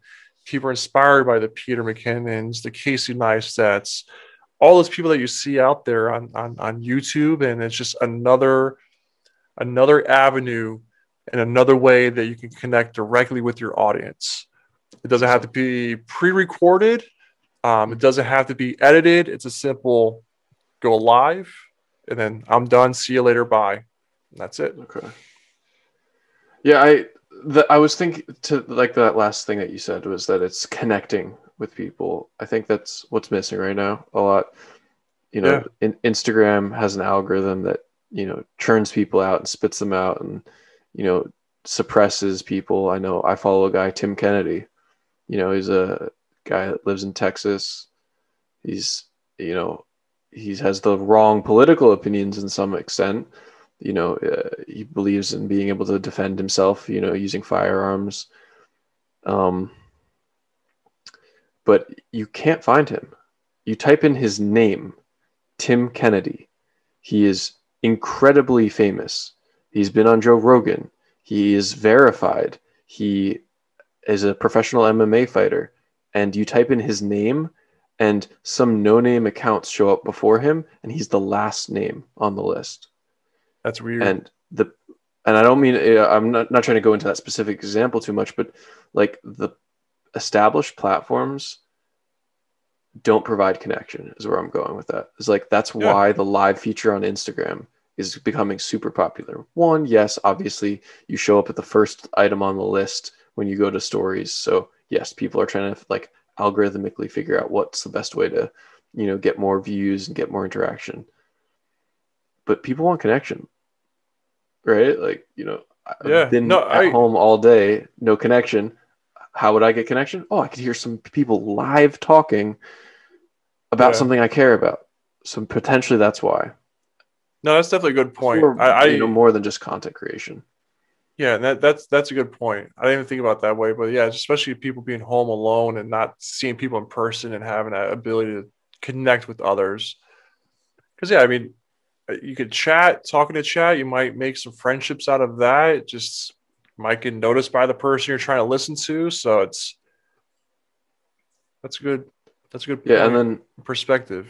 I like like that. one reason why Joe is getting a lot of flack on Spotify is that there's no comment section. There's no community. The relationship has switched from this, there's a community of craziness commenting going on below him, and he's live streaming, and then it was okay, now we're just uploading, and then there's still the crazy commenting going on, and then all of a sudden it was, I'm now the generic influencer dropping my video and walking away. There's no comments. Yeah. He said he's going to introduce that, but there's no community. And now the community has moved to, other platforms, and now they trash talk him sometimes because they're like, hey, we've lost the genuineness of him. He's still great, but I'm not going to support him the same way, this rabid support. So Yeah. I think it's the connection with people. I don't know. I'll have to check out that app, Clubhouse, you said. Yeah, let me know. If you download it, I'll send you invites so you can get in there and then just check it out. You can follow, I mean, just pretty much all the big people are on there already, and just they can kind of just join in. It's like a Zoom meeting, listen to what they're talking about, and go It about your sounds kind of day. like when we went to PAX, there was those various rooms that had like talks going on, and obviously you Yeah. can't just like stand up and like, I want to talk too. So like it Yeah. sounds like that's exactly what Clubhouse is. It's like speakers, and you could just go from speakers to like people who are actively speaking right now and go to a different room and talk or Yeah. listen to somebody else. That's cool. Yeah. I Yeah. think these like emerging technologies are really interesting. Yeah. That's just, I think now, like you said, people are starting to become more accustomed to just audio. Like, not everybody wants to go watch a video. They just want to, kick the app on, set it to the side, and go with their day and just kind of listen to whatever they have to talk about. So, um, yeah, I think the biggest thing you said right there is just, I never, I didn't think about it that way. It's just more people are lonely and just want to hear something different than the norm right now because you can't go out and do anything with everything going on. So, it's a Right. different world we live in. I definitely think that's changing though. Like I definitely think people are definitely able to go out more in public. I've seen uh, restaurants a little bit more open. I know Yeah. that some states as a whole are kind of unlocking or letting their citizens kind of do their own thing. You have Florida, who's always been a little bit wild, but they're letting their people do a little bit more of their own thing. Yeah. Which is good. I think it'll allow people to connect. I think that depression is something that's becoming more prevalent. Young people suffering from diseases that they shouldn't need to suffer from, anxiety, depression, suicidality, stuff like that is just hyper prevalent in a situation where they can't talk to people. Like we're this weird animal that pretends that we're not an animal, right? Yeah. All animals are social.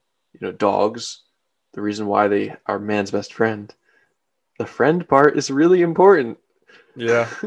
No, it's true. And like I came across an article the other day. They're just saying like how the increase of like kidney and all that like disease and stuff from just people being home and drinking more and just people going more failure. It's just it's wild. Like it's just I know like my wife has a customer that owns like an alcohol store, and they're just like we like can't keep stuff on. I mean, this is in the very beginning though.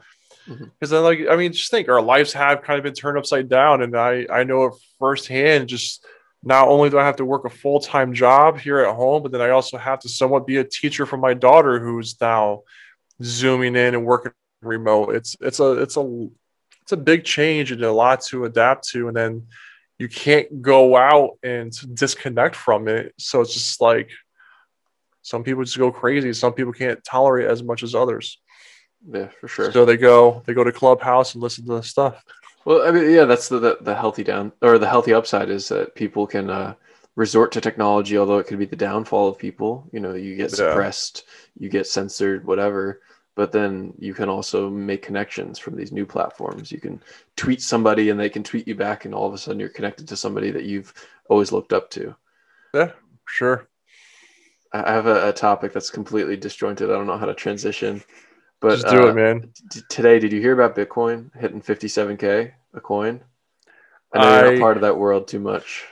I know, and I wish I was because I want to know and I want to invest, but that's like one of my weakest days now. Just I don't know too much about stock markets. I don't know about Bitcoin. Like I know what it is and what it consists of, but like I don't feel confident enough to go into it and invest myself. Okay. Yeah, I mean, it hit its all-time But high like yesterday, I believe it was.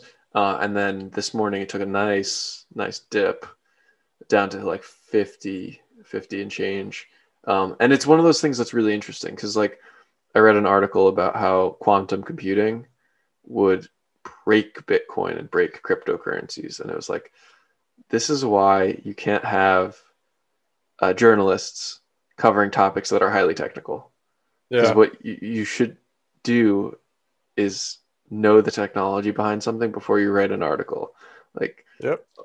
I don't know. I read the article. I was very interested, and then I realized I'm going to have to, reapproach my strategy on investing in cryptocurrencies to account for that concept of, quantum computing. I know this is super technical, and it's not something you're No, you're interested good. in, but like, Well, it's hold on just something before. I think everybody should be staked in some kind of investing in their life. That's kind of going to the third leg of the stool that I Yeah. alluded Do you to. think that huge jump? The one thing I did saw didn't like Elon like invest like a ridiculous amount of money into Bitcoin, and eventually Tesla is going to be actually accepting it as a form of Yeah. payment.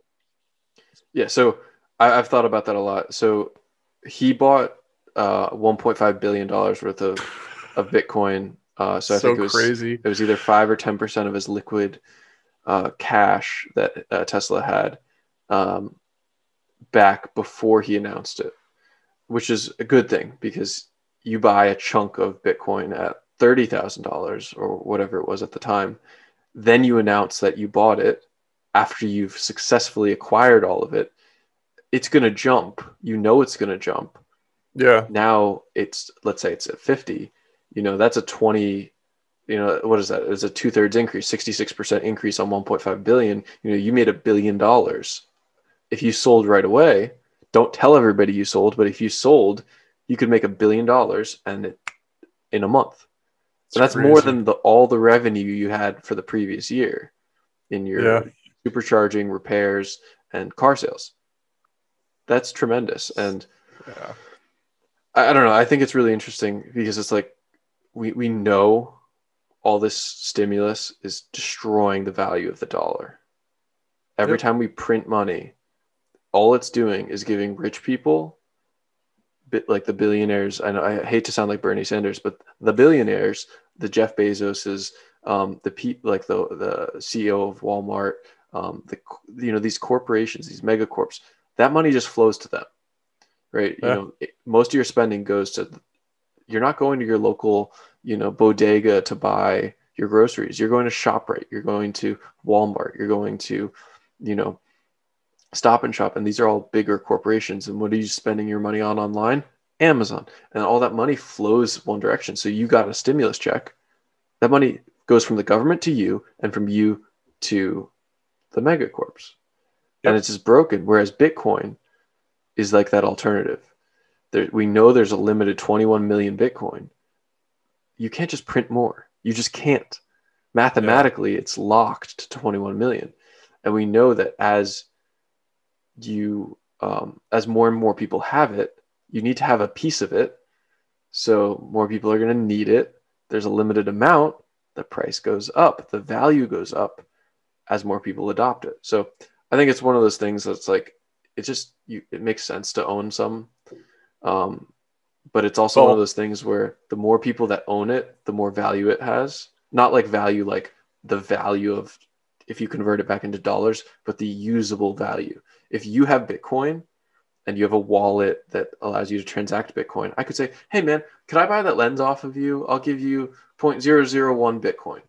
And whatever that is worth in dollars doesn't really matter. If you know that you could use that 0.001 Bitcoin to buy, 2 laptops for your kids for next school year.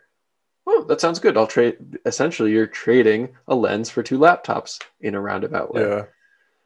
And then Yeah, all of a sudden that's, dollars. you'll have to school me on that because like I want to get into it. I don't even know where to begin. That's out of my realm right now. So Yeah. you'll have to school me on that a little bit because I definitely want to try to invest a little bit into something. It's one of those topics that I think that it's one of those topics where being slightly more informed than the other person is enough to provide value to them. You know, the Yeah. classic, like, well, as long as you know a little bit more than the other person, you should make, or you can teach somebody as long as you know slightly more than the other person. You could, because you're providing value. Well, I think Yeah. investing is one of those situations where you don't have to tell them the answer. You have to tell them enough that then now they want to seek the answer. Yeah. So I've convinced my sister, my younger sister, to get into investing, and maybe she might not credit me, but she was, I know for a fact she was inspired to look at investing and look at cryptocurrencies and stuff like that because of the conversations we had at dinner during this lockdown. And then my older sister, I think, has, you know, been talking to my younger sister, and so by proxy, she's now interested in it, and she's reached out to me. And it's just, it's exciting to see that people are interested in this idea of, you know, finding value in other ways other than just, you know, all right, I'm gonna The mine, normal. I'm gonna mine in the mines, you know, I'm gonna put in the pick and axe work in the mines that is the 9 to 5. I'm gonna mine away for 9 hours. I find a little nugget of gold that the corporation gave me, and then I'm gonna use that nugget of gold to pay my rent and buy my food. And then maybe I can save a sliver of that gold for when I need to retire because I can't work anymore. And then the next day you wake up and you go mine in that mine and you get another nugget of gold. It's a perpetual cycle that ends in you being worn out, dissatisfied, and not having lived a fulfilled life. And that's Yeah. just disappointing. Yeah, since you're on that topic though, I did see that one article where did you see where the guy, I think he had like 2.1 or 2.6 million, if not On a hard more. drive? But yeah, he couldn't remember his password. And he had Oh, like, I'm did recalling you see another that? story. No, no. Oh, well, this guy, he had some ridiculous amount of Bitcoin. And I guess wherever this Bitcoin was stored, you had a limited amount of attempts to sign into your account. And if not, you just lose it. And he did like a screenshot. He's like, he had 3 attempts left. And then if he didn't get it, then it's gone. Like, that's ridiculous. See, I wonder, I don't know the story, but it would be interesting to see. I'll have to send Um, it to you. I'll find the link and I'll send it over to you because I was just like, that is insane. That's a lot well, of that's money just to say right. goodbye. That's a situation where, like, okay, so if this is an account to something like, let's call it Coinbase, um, where you don't physically necessarily have the coin, if that makes any sense. Yeah. They own it on your behalf. They have a paper record. Derek bought 1 Bitcoin for X dollars, and then when you say, "Oh, I want to sell it," they say, "Oh, you sold half a Bitcoin. We're going to give you dollars. Now you have dollars in your account." Um, and you still have half a Bitcoin. So it's like a ledger. There, you know, they can keep track of it. I know Robinhood, one of the very popular apps for stock trading, they also do that. They hold a pool of cryptocurrency on people's behalf, and they say like, Cameron has this amount, Derek has this amount, and we've collectively bought all of this cryptocurrency on their behalf. Um, but where I was going with that is that potentially that just made that app or that company a bunch of money because all those all those Bitcoins transacted by him getting locked out of his account permanently from his possession Yeah. to their possession. Yeah. Or potentially it just destroyed them theoretically. I don't know. That'd be Yeah. interesting to see. I'll Yeah. read the I'll article. send it to you. I'll send it to you. I couldn't believe. I'm like, oh, that. I was surprised it was trending. It was big, and I'm just like, I could not imagine. So Yeah, my dad crazy. mentioned a guy who had an old computer that he knows went to some kind of municipal dump, and he put a reward because it was, you know, tens or hundreds of thousands of dollars worth of Bitcoin at this point now, or millions of dollars probably at this point. So he has a reward if you guys successfully help me recover this hard drive that has the Bitcoin on it, I'll give you 10% of its worth in, you know, and it's just wild. And obviously as it climbs ever higher, that reward is huge. I mean, 10% of, let's say, you know, it's like 1 Bitcoin. Okay, that's $5,000 off of a $50,000 coin. If it's Yeah. 100 Bitcoins, whoa, that's exciting. Yeah. Now we're getting up there. Yeah, it's just something fascinating, and I think it's exciting to watch. And whether it replaces the dollar or it just represents, like you're not going to be walking along and say like, oh, I want to buy a candy bar from the grocery store, so I'm gonna give them 0.0000001 Bitcoin. No, that's probably not going to happen. That's actually a really small amount. That's like probably 50 cents worth of Bitcoin. Anyhow, um, my point being But though that like I think it might be like you keep all your dollars in Bitcoin and then you say, oh, I want to buy a candy bar. Let me quick transact a small amount of Bitcoin for some dollars and then buy the the candy bar or whatever. And then you keep all the rest of your money in cryptocurrency. so then two quick questions. And first question is Bitcoin technically traceable? Yeah, so that's what some people don't understand. There was the old idea that like Bitcoin is the currency of dark The web black market, pirates, the dark web. black market, buying drugs, selling guns, buying people, whatever. No, it's true and not true. So the architecture allows you to track every transaction, but it's user X transacted to user Y. But the thing is if you as user X ever get identified as you got something delivered to you, or that payment, I don't know, if any user you've transacted to gets identified, potentially you'll also be identified, and then all of your transactions can be identified. So that like at some point you're transacting on the dark web, let's say, all the time, and Yeah. then all of a sudden you say, oh well, I'm going to link it to my bank account. So bank account transacts with user X, and then the bank account gets asked by the FBI, oh, we know some drugs or guns or whatever, some illicit activity Yeah. was you is in relation to your bank. Give me your records. Oh well, the banks used a transaction for dollars in the same amount of the Bitcoin. So all of a sudden now they're exposed, and then the web of in Now they of have a people paper that you trail. they have a paper trail to every single transaction in this web. So intrinsically no, but the instant one transaction gets identified, you can expose a lot of potential like people through the connections. Yeah. The reason why I asked that, have you done your taxes yet this year? Not yet. No.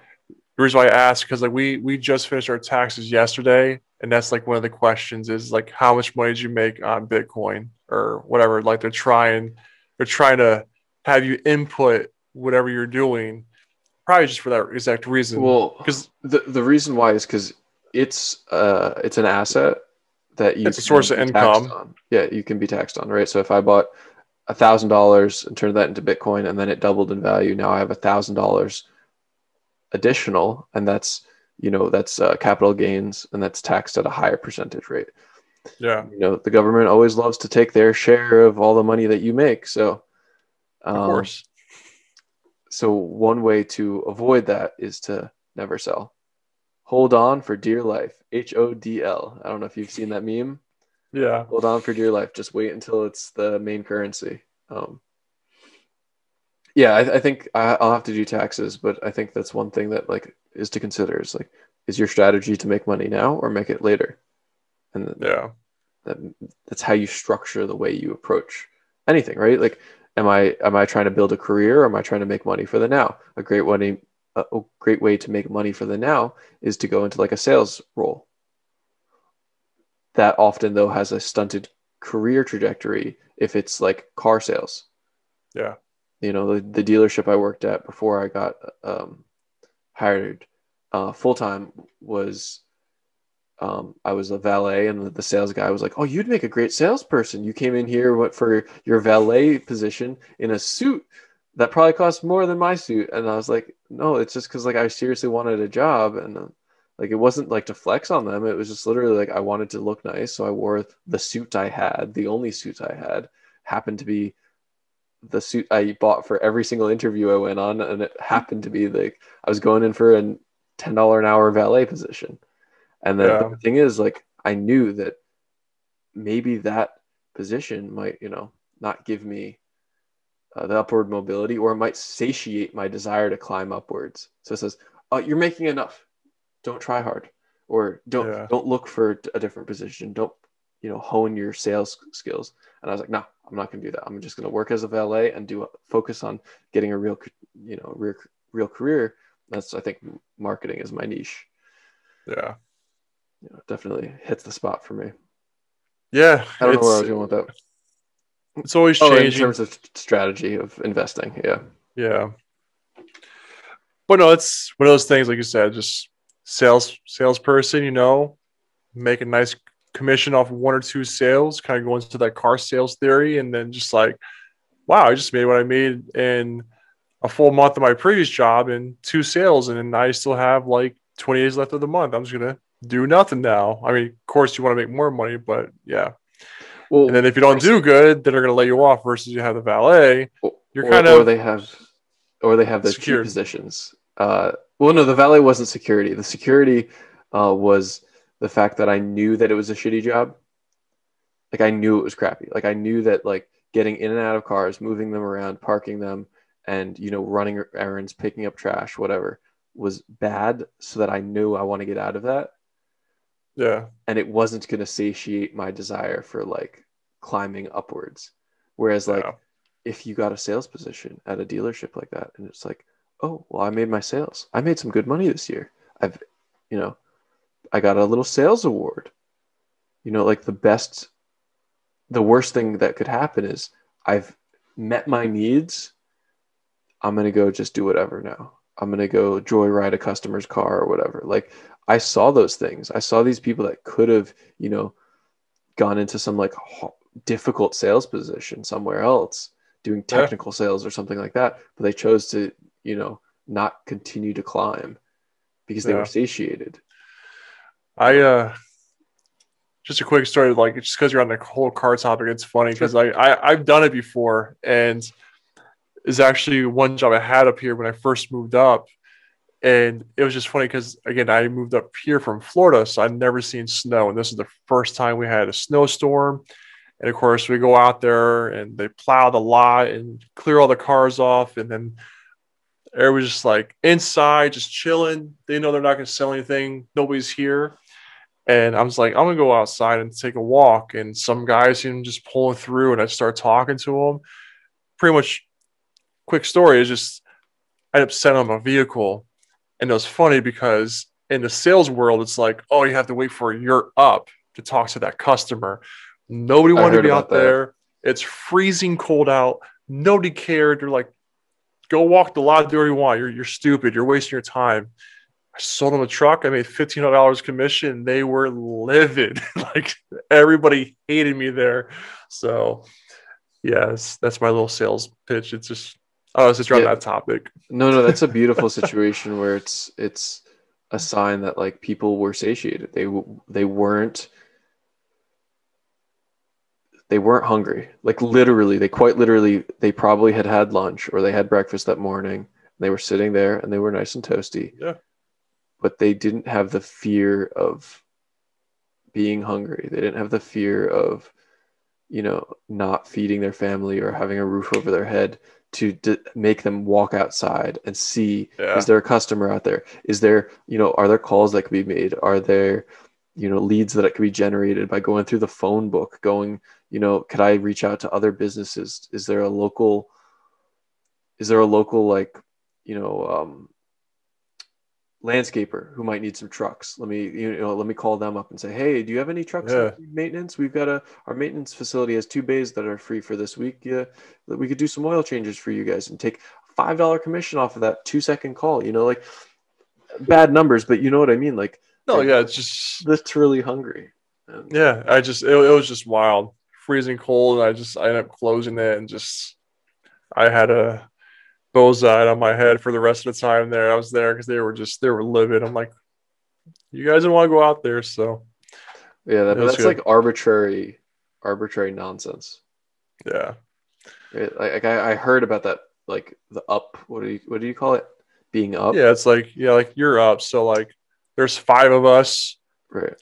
I I manage a store and appliances and stuff. And the way I did it to make it easy, because I don't want any argument, is like whoever gets to work first, as you walk in, you put your name on this little sheet, and that's going to be the order of the customers coming in, and that's how you go. And that's kind of how the day went. And Yeah, it's just a typical thing in sales. So it's like you're up and you should be out there and waiting for a customer and all excited, ready to go. And nobody was doing anything. They're just eating donuts and chilling, like you said. They're comfortable and had breakfast and they didn't care. And here I am, the young buck, going out there. Like I'm from Florida. I like the snow. I'm gonna go out here and enjoy a little bit, and then just led to that. So yeah, I didn't mean to get off topic there, but it's just funny because you talk about sales. I'm just like, that was probably like my best sales experience ever, just because I knew they were mad. Yeah, no, it's I think it's valuable to have, a variety of experiences. I haven't had enough jobs, but I mean, I worked at a jewelry company and I got to see that side of things. I got to see somebody who was doing essentially what was, an Amazon business. Their business hinged on the success or failure of the Amazon algorithm, putting their products first when somebody searched sterling silver jewelry. Mm-hmm. And their business hinged on the fact that they could get enough listings and not get knocked off by some, drop shipper getting stuff off of Alibaba and, shipping it out. And that's an experience I wouldn't have ever had, working in an Yeah. environment where it's the CEO is two doors down, and their IT guy is the only other guy in the office, and everybody else is just oh no, they had one social media guy that did photos for their social media, but like a bunch of women working there, and it was just like that's one experience. Another Yeah. experience is the rock climbing gym I worked at, where I had to climb inside the walls and like over screws that were holding the walls together. And I don't know. I think there's work experiences that like, oh, I would only pay this much at that time, but it's like in retrospect, that was awesome. Yeah. That was so much. That was so freeing. You felt rewarded at the end of the day. Like I put together that thing, whatever that thing was. Like bolted together this assembly that allowed people to like, successfully we finished this wall or whatever. I don't know.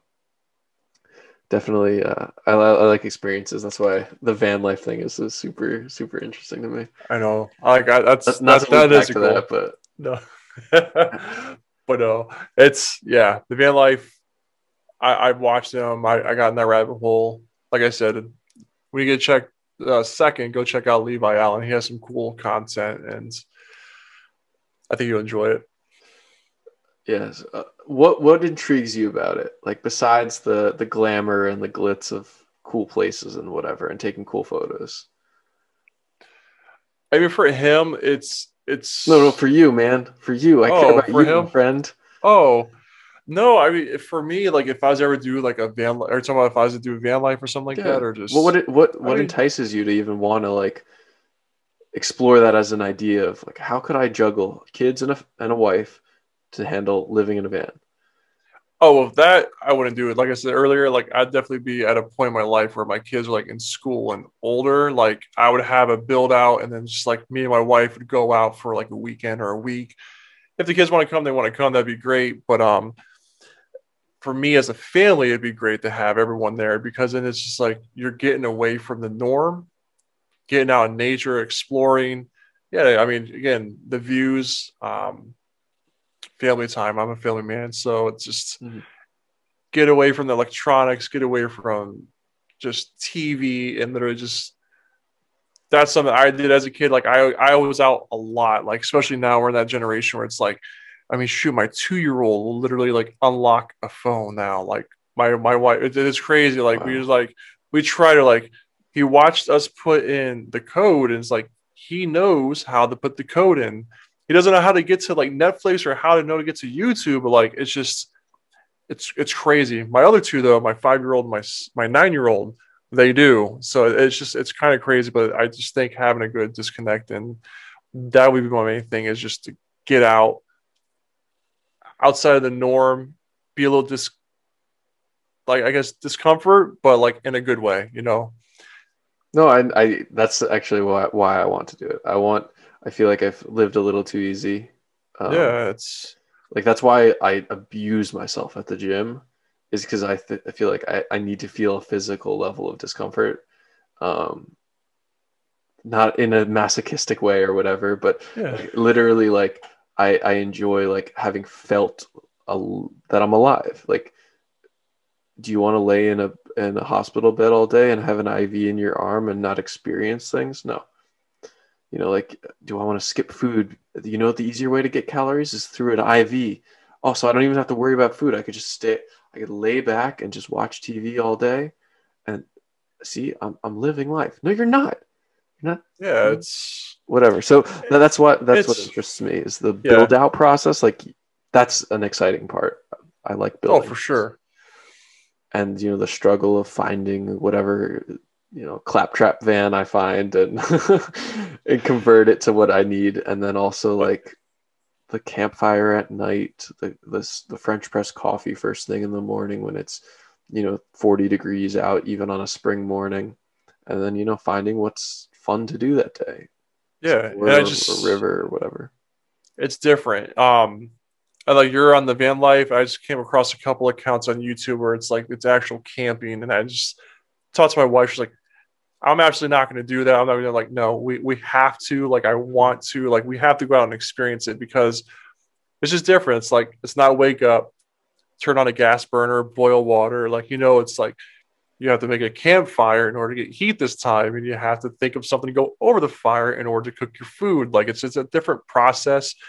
And I think it makes you appreciate what you have a little bit more, if that makes any sense. Absolutely, yeah. Back in So October, it's, the Acadia trip, I always like to think about. That's kind of my metric of like, if it's easier than the Acadia trip, that's glamorous in my mind. Like, yeah. what we had there is I packed my Mustang filled with camp supplies, drove up 8 hours, we camped out, did one hotel night because I had to because it was on I think, yeah, it was a Thursday night because I was trying to minimize the use of like my days off. And Yeah. then we like got Friday night, Saturday night, and Sunday night camping. There was rain. We had to cook food on the fire. We did eat out a little bit because there was a lot of driving from where we camped. Bad location. Try to camp as close to the actual place that you want to be adventuring as possible because it's such a waste to spend the morning an hour and then the return. You can't catch sunset in Acadia if you want to get back to camp, which is an Yeah. hour away. So like, yeah, we only caught one sunset in our campsite, but like, dude, you should do that. Go out. I know Pennsylvania is beautiful. I was actually looking at the area where you live, to try to Like see you where up in we. the Poconos, like the Poconos is literally like 20 minutes from me. And it's Yeah, I was I amazing was, up I was there. trying to figure out where we could go hiking if I went out and visited you. Um, Appalachian Trail's right by my house too. yeah, yeah, those all popped up on my list. And Yeah. but like if you went out, get a tent, $20-$30 from Walmart. If you don't have one, I know a lot of people do, or if I you know somebody who can lend you one, and just go. Like get the be- kids to be babysat by the grandparents or whatever, and I'm just not gonna do it. lie. I'm a little nervous though about the tent thing because I don't know what's up here up north. Florida, I'm good. There's nothing to worry about Like up here. like bears, No. mountain lions, and all that stuff. Like you see all these stories. I'm like, I don't know. And that's why, like, honestly, I haven't gone out to like trails because I want to meet people. Like I said, like I'd come up there to you because like the trails. Like I don't want to be by myself and walk a trail and I don't know where I'm going or what I'm doing and what to expect. Like I have my little knife, but this isn't going to take down a bear. Something like That that. sounds like you need to practice more. No, just Yeah. kidding. No, but like there's something um really nice about, you set up a campfire or no, not even at that point. You pull into the campsite. Often they're very like, structured. They've gravel down, maybe a leafy, grassy area where you're supposed to put your tent. Your body settles. You feel it like the same time as like when you like log off at the end of the night. Imagine that, but a second set of that. When you like pull Yeah. into the site, you see where you're going to be putting your tent. You haven't touched your phone in 2 hours because you've been setting up your tent. You got some firewood for the fire. You were splitting that with a little hand hatchet so it's small enough. Your body settles, and then when you can look up at the sky and like see the stars and just like there's another settling. And when you Yeah. haven't like looked at a blue screen in now 24 hours. Your heart rate variability is changed. Your blood pressure is changed. Your neurons are firing differently. Like, there's some like stuff I don't believe, but some people say like the magnetic field in your body changes and the like electrical polarity because you're connected to the earth in a way that like you aren't when you're on the second story of a building and you haven't touched the ground in like weeks, because you've had No, I shoes on and whatever. no, I believe that 100%, man. That's why I just again I did it as a kid. Like I camped as a kid. I used to do like a minimum like 2 times a month, and I remember those like some of my best memories aside from being in a canoe and then alligators all over the damn place.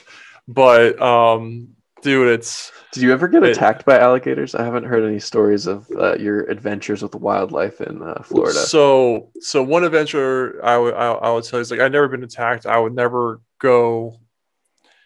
That was more so my dad at that point. Like we would do some crazy stuff. Then he was a full blown redneck. So that's we're literally in a little canoe and on the bank. I'm not lying here. Like easily 10 foot, 6 foot alligators just on the bank, and he'd go and like want to shoot him because like we would eat gator tail. And I mean, I've been to the point where it's like I haven't wrestled a humongous gator, but I found a small one and I got a small gator. I captured the damn thing, brought it up to the bank, got the tail, and then that was our dinner, gator tail. Like Is it I've good? been What does it taste like? I've never it's had gator. If I had, it might have been gator jerky or something like that. like I hate to say this because everybody says it. You know, I'm going to probably say it tastes like chicken, of course. What is it like? But Dark meat? Is it like drier dark meat? so you have dark and you have white. Hmm. Personally, I like the white meat better.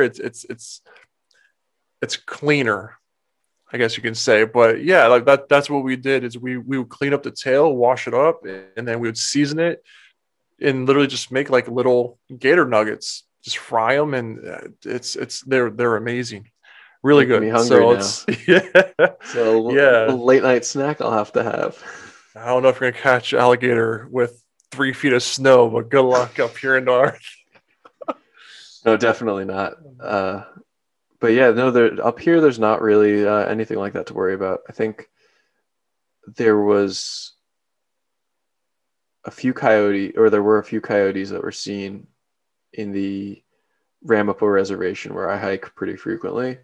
Yeah, And then I've seen some black bear, but black bear are terrified of people, and the only time that you'll have to worry about them is um, when they're so hungry that they're kind of at like wit's end and they'll attack you if you were like between a food source or if you're trying to like shoo them away from a food source, which could happen if you didn't like box up or whatever your food or your scraps or your garbage. They might and get a little I see combative, that. or if you got too close to like their cubs, which is, one season out of the year, which is like their breeding season, Yes, which would I be like think we're gonna. post. So spring would be the worst time, probably. I think we're gonna start off with Early a spring. camper. We'll rent like a camper the Okay. first go around. No, dude, just get a tent. Go Walmart, $29.99. Get the worst 2-person tent you can find because you'll end up returning it, and then you can upgrade. Did But they get make it. like metal tents now?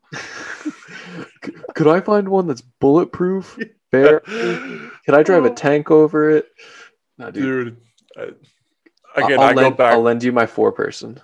We talked about it last time, but the guy in Utah comes straight to my mind where he's just out hiking and then literally just a mountain lion or a cougar, whatever it was, just literally followed him down an entire trail and eventually he ran away. But I'm like, I could not, me just watching that game anxiety and then even put myself in that position. I'm like, no way. Hey, here's a story similar to that from Florida. There was a video I saw on Reddit, which was a person who was walking down those raised wooden walkways that are over the Everglades, Yeah. and they're walking along, and all of a sudden they stop and they say, "Oh," and there's a cougar on the walkway. Didn't see him. Spins around, or I don't know if it was a him or her who's filming. This lady. The animal. Oh, you saw it? She Yeah. spins around and then sprints past her. that animal could have mauled her if it was more situationally aware and heard her coming. That could have been so bad. But that was in Yeah. Florida, your home state. So, buddy, Yeah. it's not that different up here. If That's true. anything, there's none of those animals you got to worry about. That's true. Yeah, no, I saw that video too. Yeah, they're like, yeah, it's just like a little it's To like a be little fair, deck or that whatever. yeah, But she got lucky. Yeah, that was I a saw that. I'm like, foot or two oof. away from her, it Oh sprinted yeah. past her. Yeah, You gotta think you're probably like what, not even like 6 feet apart, like those walkways. It's yeah. it's There's it's walkway. Yeah, crazy. I've Everglades never is had that crazy, dude. close of a call. My mom had a close call when she was hiking up in. I think we were in Newfoundland.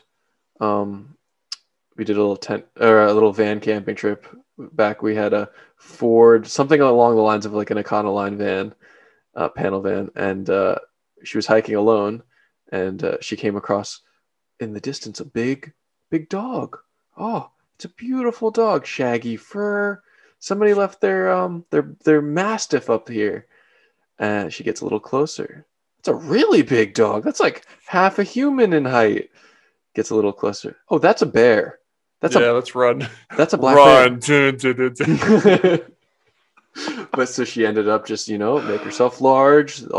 She knew what to do, and then she, wandered away, whistling, talking loudly to herself, and no problem. But like, Hmm. dude, would you rather have that story or have lived this safe, coddled life in a house all the time?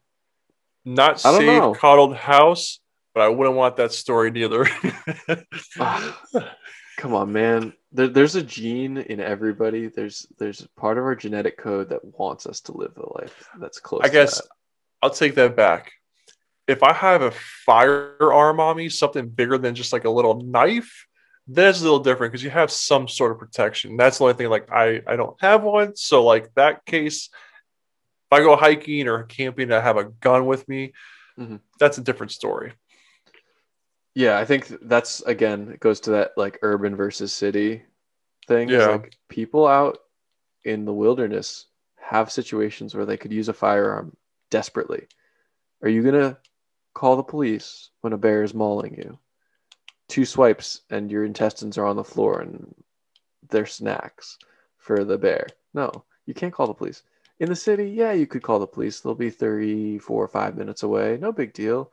Usually situations don't end in 2 seconds when a bear smacks you in the face. yeah, yeah. It's But that's like the situation you had oh, a situation after the tattoo parlor, right?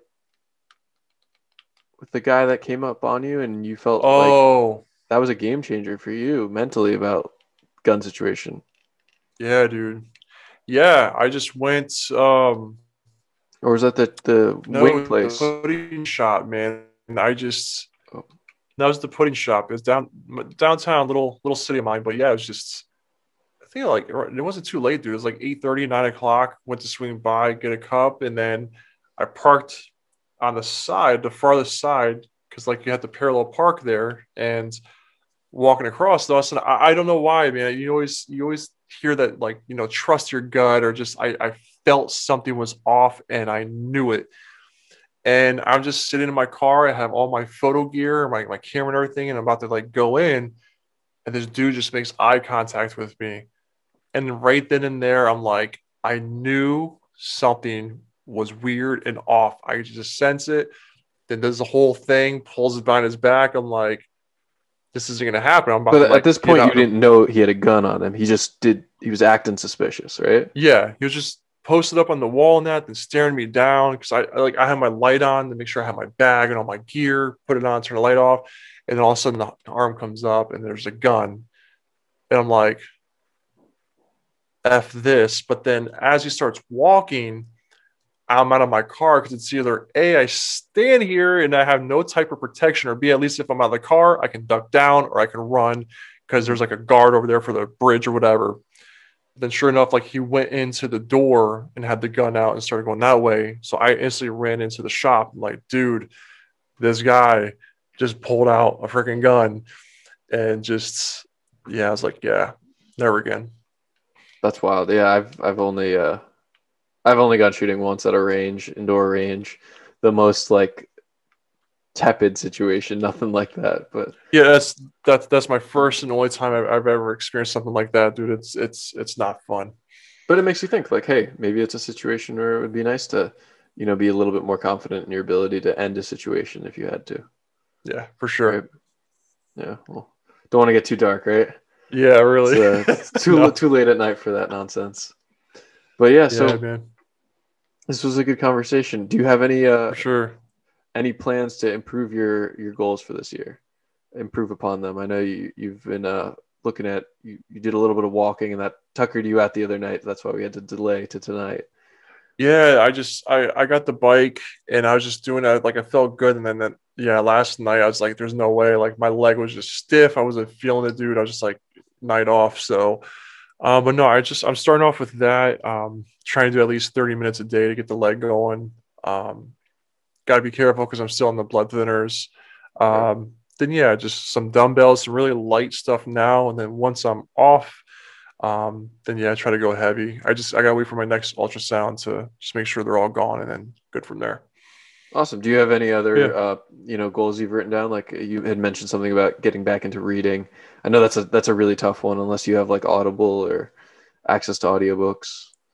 Yeah, reading. I honestly, I've never been big into reading. I guess if one thing would be definitely step outside, kind of like it's just topic we just had, step out my comfort zone when it comes to investments. I had the 401k and all that good stuff through work and all that good stuff. So yeah, it's like a retirement fund, savings, whatever. But it's like when it comes to stock or even Bitcoin or anything like that, I definitely want to make myself a little more aware of it. Because then, like Yeah. you said, there's a potential of, hey, I'm gonna invest 1 or 2 grand. I can kind of make 1 or 2 grand back out of it fast or whatever. It's a no brainer. Like, why not to So, do it? something But like that. now that it works out, you see, that's why you can tell I'm not. Hmm. I had no idea about this. I'm sure it doesn't work like that, but I don't know. If you can make it a decent investment and kind of get some money on your return, I should say, then it's a Yes. win. Okay, that's good. Yeah, I'm my next big step is understanding and learning options to a higher degree.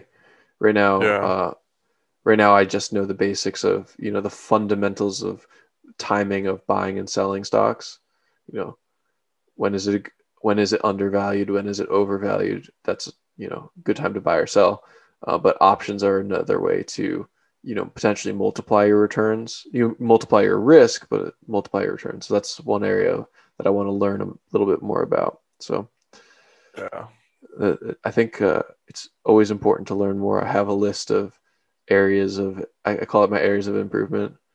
You know, one of those is, getting back on the grind.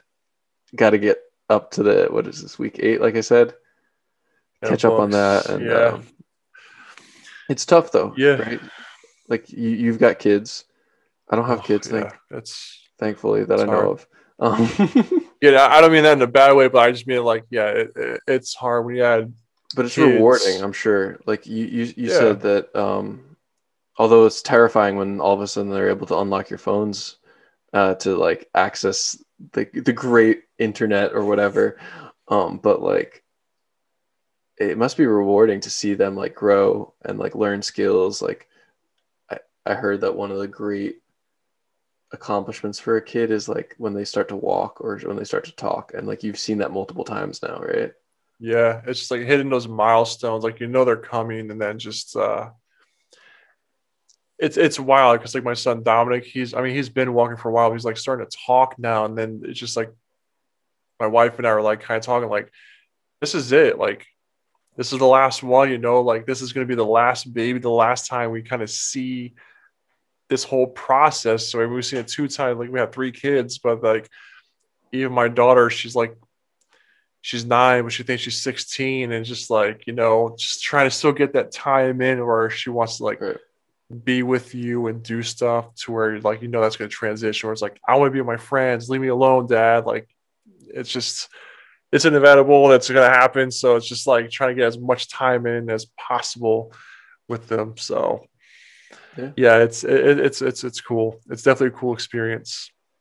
Yeah. As it warms up, though, definitely consider taking me up on my offer of lending you equipment to camp. Camping with your kids, I'm sure, is going to be, it can be one of those great experiences. Like I mentioned, camping up in the Newfoundland, Maine area when I was younger. Although I don't remember it that much, I think it led to like bonding between me and my parents pretty well.